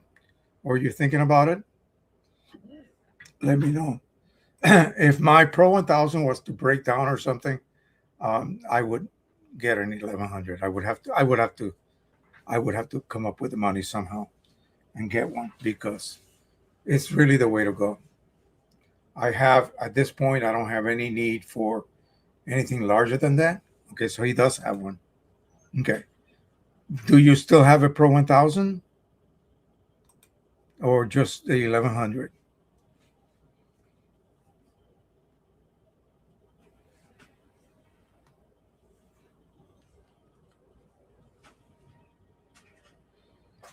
Otherwise, I just don't know why you really want to see the differences. If you already own the 1100 and you're using OEM, you're getting the best you can possibly get. So no questions asked. So never had one out of stock. Yeah.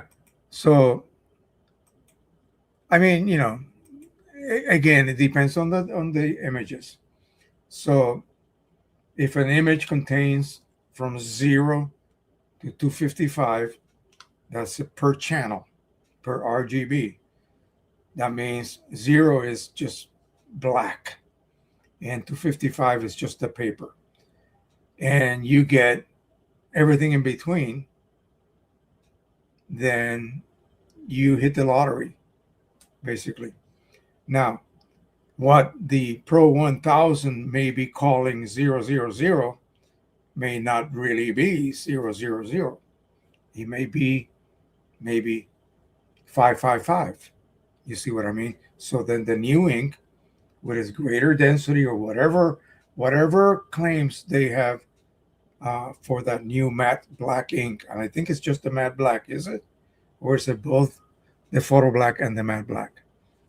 So anyway, so you then increase the density of your black matte. That's what Epson did. Epson did the same thing when the P800 came out. That's it. They just call it digital. DMAX. What do they call it? They call it something else. In fact, Precision Colors inkset for the P800 has that. Just matte. Okay, so it was just a matte black. All right, yeah. So that's exactly what Epson did. Okay, when they went from the, think about this. Let me take you back a little bit. When they went back, say from the 3800, anything that had a number and then two zeros, it became that same number, but with 2 8 and 80, 80. So 80 meant that it had the vivid magenta. So previous ink sets, the K3 ink set, was a Ultra Chrome K3 was lacking in the red area. So they had to include a vivid magenta and also vivid photo magenta. Okay, so what did that do? That supposedly fixed the problems with reds, deep magentas, maybe on the magenta-ish, cyanish side where you begin to get purplish tones. It improved that. It improved the ability of the printer to duplicate what you may have been seeing on the screen, which did not, was not duplicated by the 3880, 3800, and also the 2400. So the 2880 incorporated vivid magenta because it had that 80. 80 means that's it, vivid magenta. And so people immediately started to buy those new printers. Did they really see a difference? Well, you needed to have images that demanded that extra capacity or capability of, having vivid magenta under your belt. Okay, as far as the inkset, the ink palette. So the same thing happened also with the matte black. You're going to get denser blacks on your matte paper prints. And sure enough, you did. Was it really visible? If I go into Q image and I use that automatic exposure adjustment where it sets my deepest black to 0.5 above, so it would be, instead of 1 or 2, it would be 0.5, not 0, 0.5 and 0.5 below white, so it would be 254.5. Is that something your eyes are going to see? So again, it depends on the image. If the image contains nothing except like maybe from 0.5, like 0.9, no, like 6 or 7, all the way to white, then you're not going to see the effects of that deeper black because you had no black to begin with. You see what I mean? So your previous inkset was good enough to produce the deepest black that image had. So that's why I always do the automatic adjustment to, if my image did not contain a black, now it does. Well, 0.5 above black. You see that? So I'm extending the capabilities of that image, whether it had them or not. In other words, the dynamic range. So now I will see the difference between an inkset claiming they can print deeper blacks and one inkset that supposedly cannot. Okay, that's the only way you're going to see the difference. My voice is going away. Let me get the print.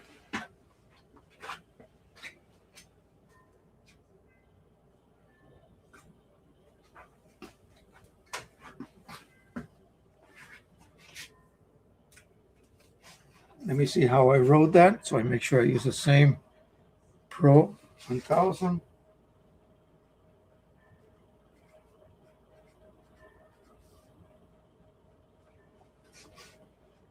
ICC glossy.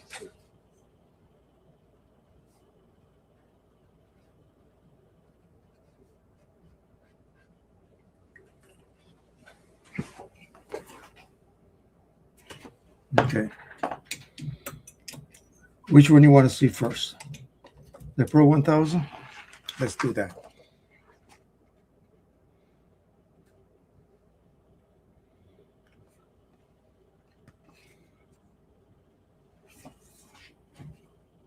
$1,100.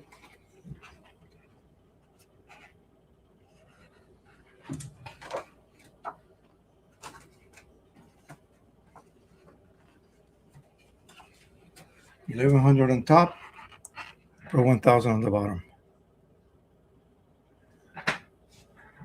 Let's look at the fireplace. And again, differences in blacks are not going to show up because this is glossy. Had I done it on matte, and possibly, yeah. Let's look at the. I want to look at this edge here that's black, right behind the witch. So this one here is Pro 1000. This one here is 1100.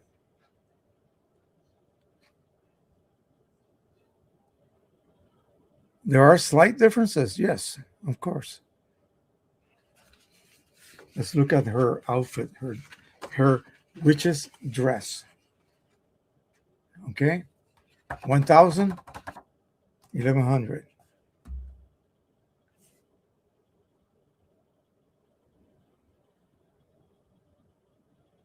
So you look at this, you lay it on a table, illuminate it correctly from above, and scrutinize it.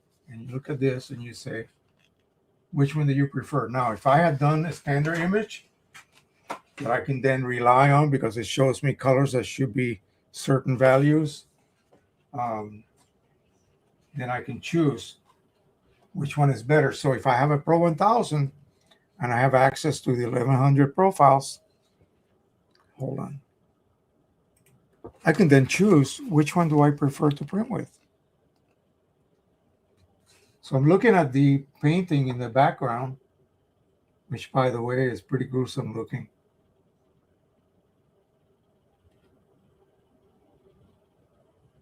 And, color-wise, everything's pretty close.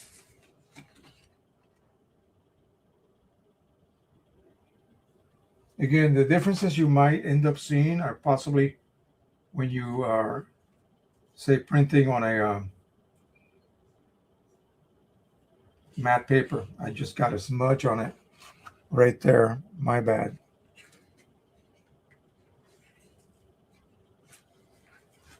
Again, you would have to print a standard image and then check your black to white ramp and make sure that the tonality is identical.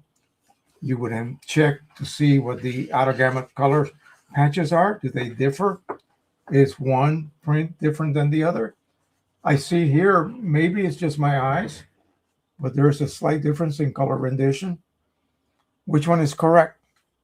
You see what I mean? So you would have to really have a very, very well calibrated monitor that you can then check your results against. My theory has always been that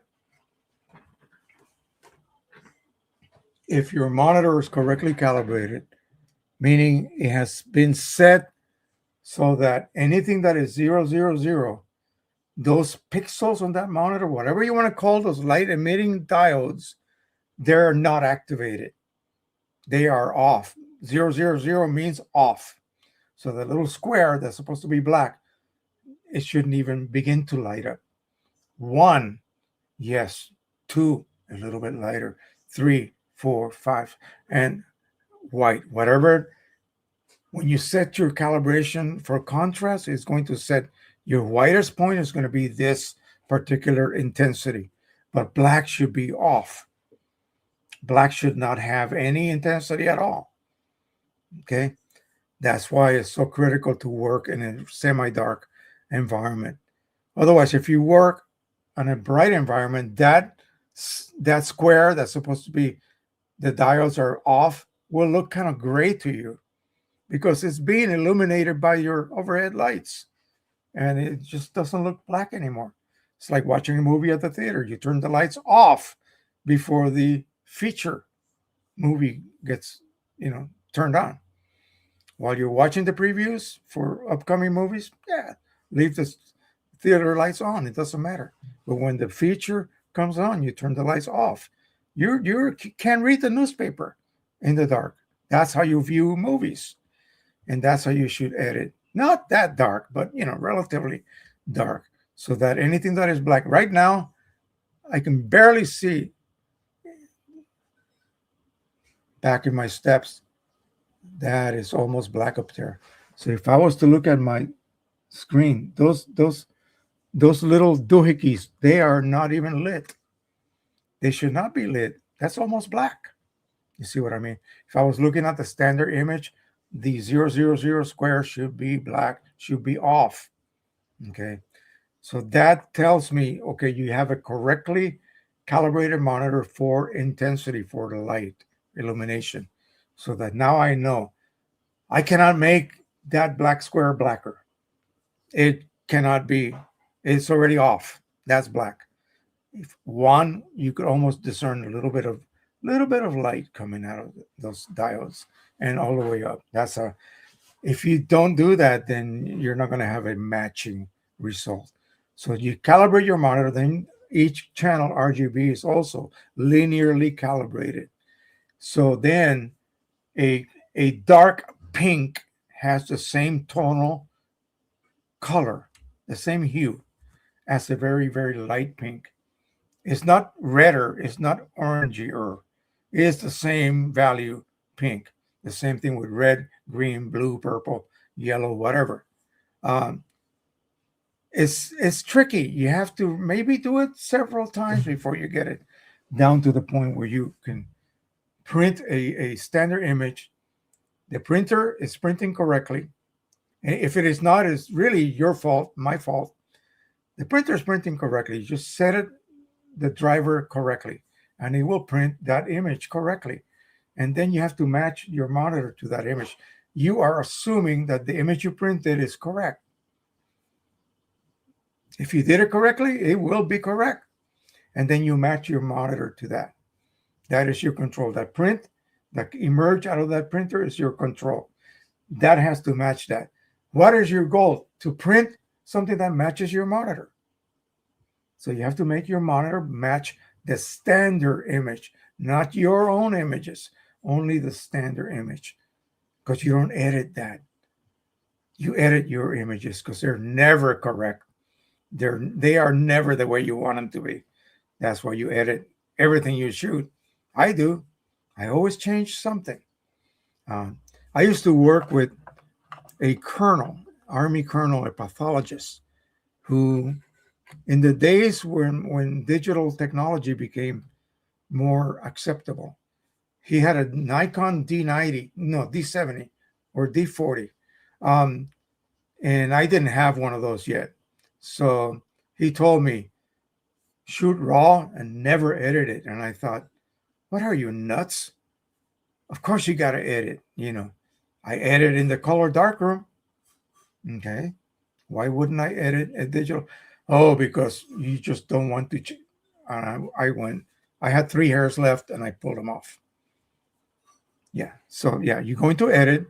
So make sure that your editing equipment is displaying to you your image truthfully so that you can rely on that you see to then lead you in which way to edit, how to adjust this and that. So anyway, that's the best that I can do. I'm going to go ahead and search to see if I even have any matte paper large enough to give us a good result. And that should give us a bit of a difference in output. Like right now, without even looking at the back. I don't know which is which, but I'm looking at the floor. And it looks pretty identical to me. But again, it might be because I'm using the same inks. But the profile is introducing slight changes because the profiles were made with different inks. So the Pro 1000 right here, 1100 right here. The only constant is my inks. Okay, the profiles, if you were to overlap them on top of each other, you would see differences because they were created with different ink sets. But again, it depends on the image, like I said. Maybe this image, even though I did enhance it a bit, maybe is not enough to really make a difference, to really push the printer's capabilities, to show you the differences between each profile. Alrighty, so that is it. I think we covered that. I apologize for the mess ups that took place today. That's what happens when you are doing a live stream. So it happens to a bunch of people that I know, and they end up basically downloading the video and editing it and then reloading it without the errors. But anyway, I'm here to show you the real deal and not just something edited to make it look good, you know. All right, so let me go over the last few things here. I think that new pigment inks will be closer top to dye. Okay, very bright. This is where you will see the differences. Okay, so yeah, that's always the case. Um, if I look at this immediately, I know it's pigment. I immediately know it's pigment ink, even though I mean I'm getting. Let me see something. Let me check something. I think I used auto. Excuse me. Application of Chroma Optimizer. Let me see what my printer settings were. That is something I always forget to check. Auto application means it only applies Chrome Optimizer wherever there is ink. And if there is no ink, then it does not apply it.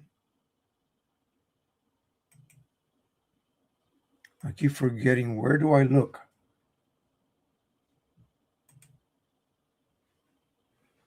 For the Chrome Optimizer.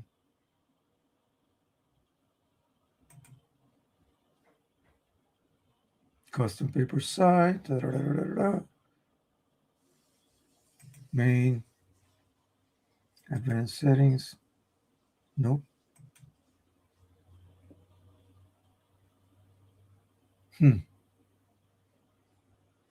It's in here somewhere. It gives you the ability to choose whether you apply it overall, which is actually a better way to do it. It uses up more Chrome Optimizer, but it allows you to get a more even gloss. Because if you have more Chrome Optimizer on areas of, say, heavier ink, that will show up as a slightly glossier area. And then something like a border that does not have ink will look duller than the actual printed area. It's really strange. Well, gee whiz, where the heck is my... Here, let me show you what I'm looking at.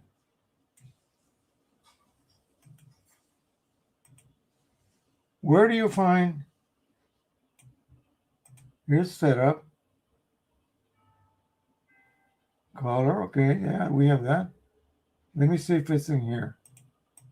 It's different on every, okay, clear coat. Auto, yeah, that figures. Wait a minute. You're not seeing what I'm seeing, are you?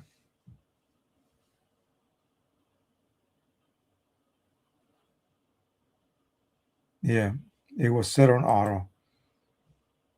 Yeah, let me put that,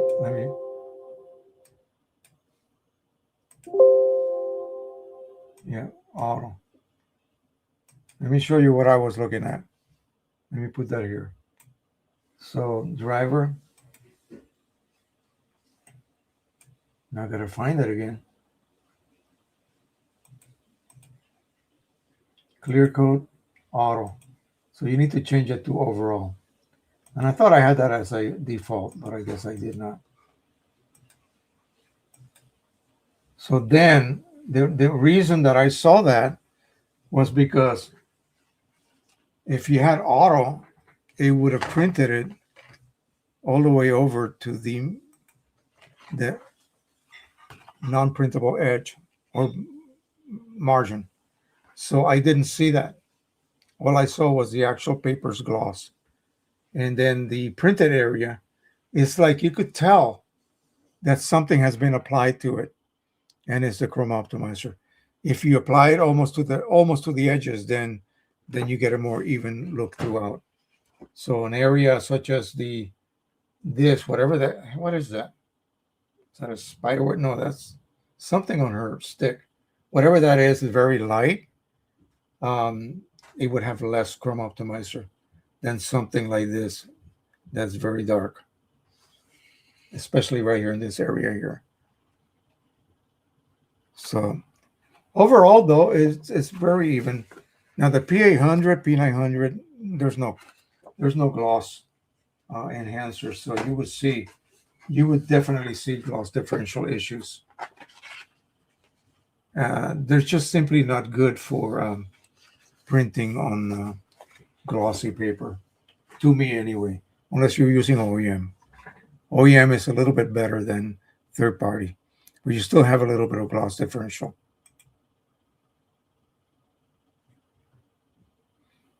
Yeah, Richard, that was a hell of an image.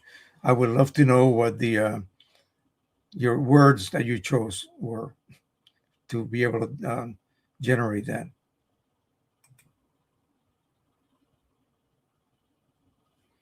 The color of the blue of the Pro 1100 gray blue is great. Sick of black. Also, sick of black. Also, colors like dye in brilliant prints.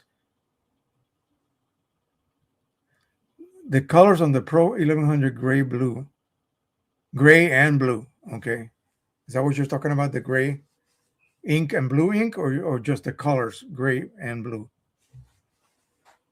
Sick of black. I don't know what you mean by that. But yeah, so it produces dye-like results. That's excellent.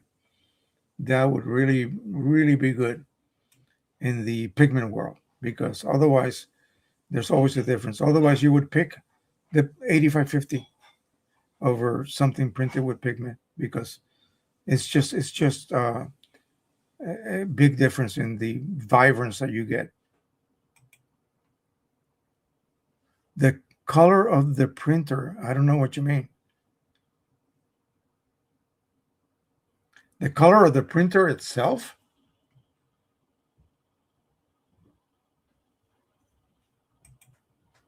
You mean the printer is gray blue? Does it have the professional band across it, like most Canon Pro printers do? Oh, okay, so it's a different color.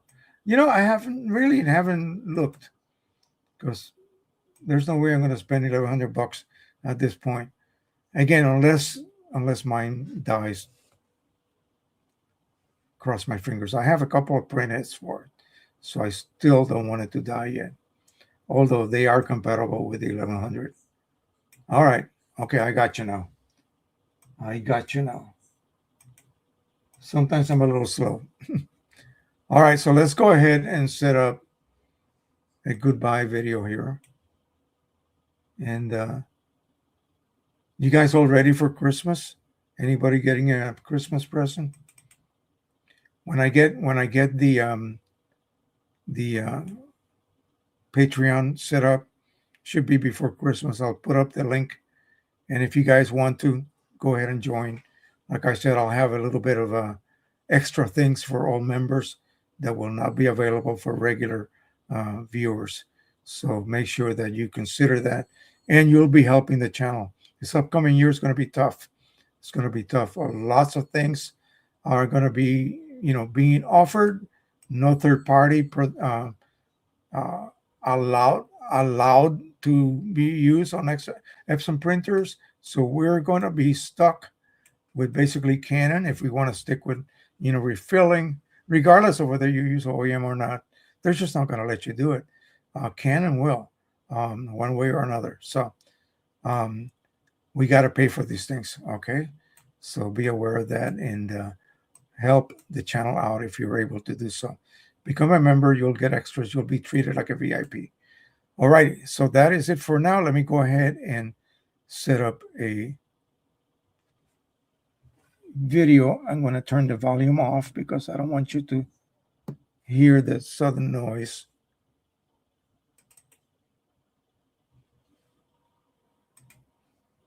And then we'll get it rigged up for when we leave. I wish all of these things were available, but now they make you pay a ridiculous price for it. Okay, so that is it. All right. Thank you again so much. Let me go back to all of these things from Peter. And we will see you next time. I'll continue uploading. I'll keep you all abreast. If you haven't joined the Facebook group, please do so. We got more than 9,000 members in there now, which is more than any Facebook group I've ever had, which is awesome to me. I love going through there and just listening and reading what people are having issues with, um, weird errors and that sort of thing. Um, so join us there, and again, if you'll be able to then help other people's as well as just entertain yourself with what other people are posting, which is really interesting sometimes. And I'm going to start a movement so people begin to post their successes, not just their failures or issues or problems, but what they got that was excellent out of their printers. So I want to start that movement to make sure that we get a little bit happier and not so much on the negative side of things. All right, that'll be it for now. Thank you so much. Don't forget to subscribe, share, and like, and tell everybody about us. And until the next time, happy printing. Bye bye, everybody.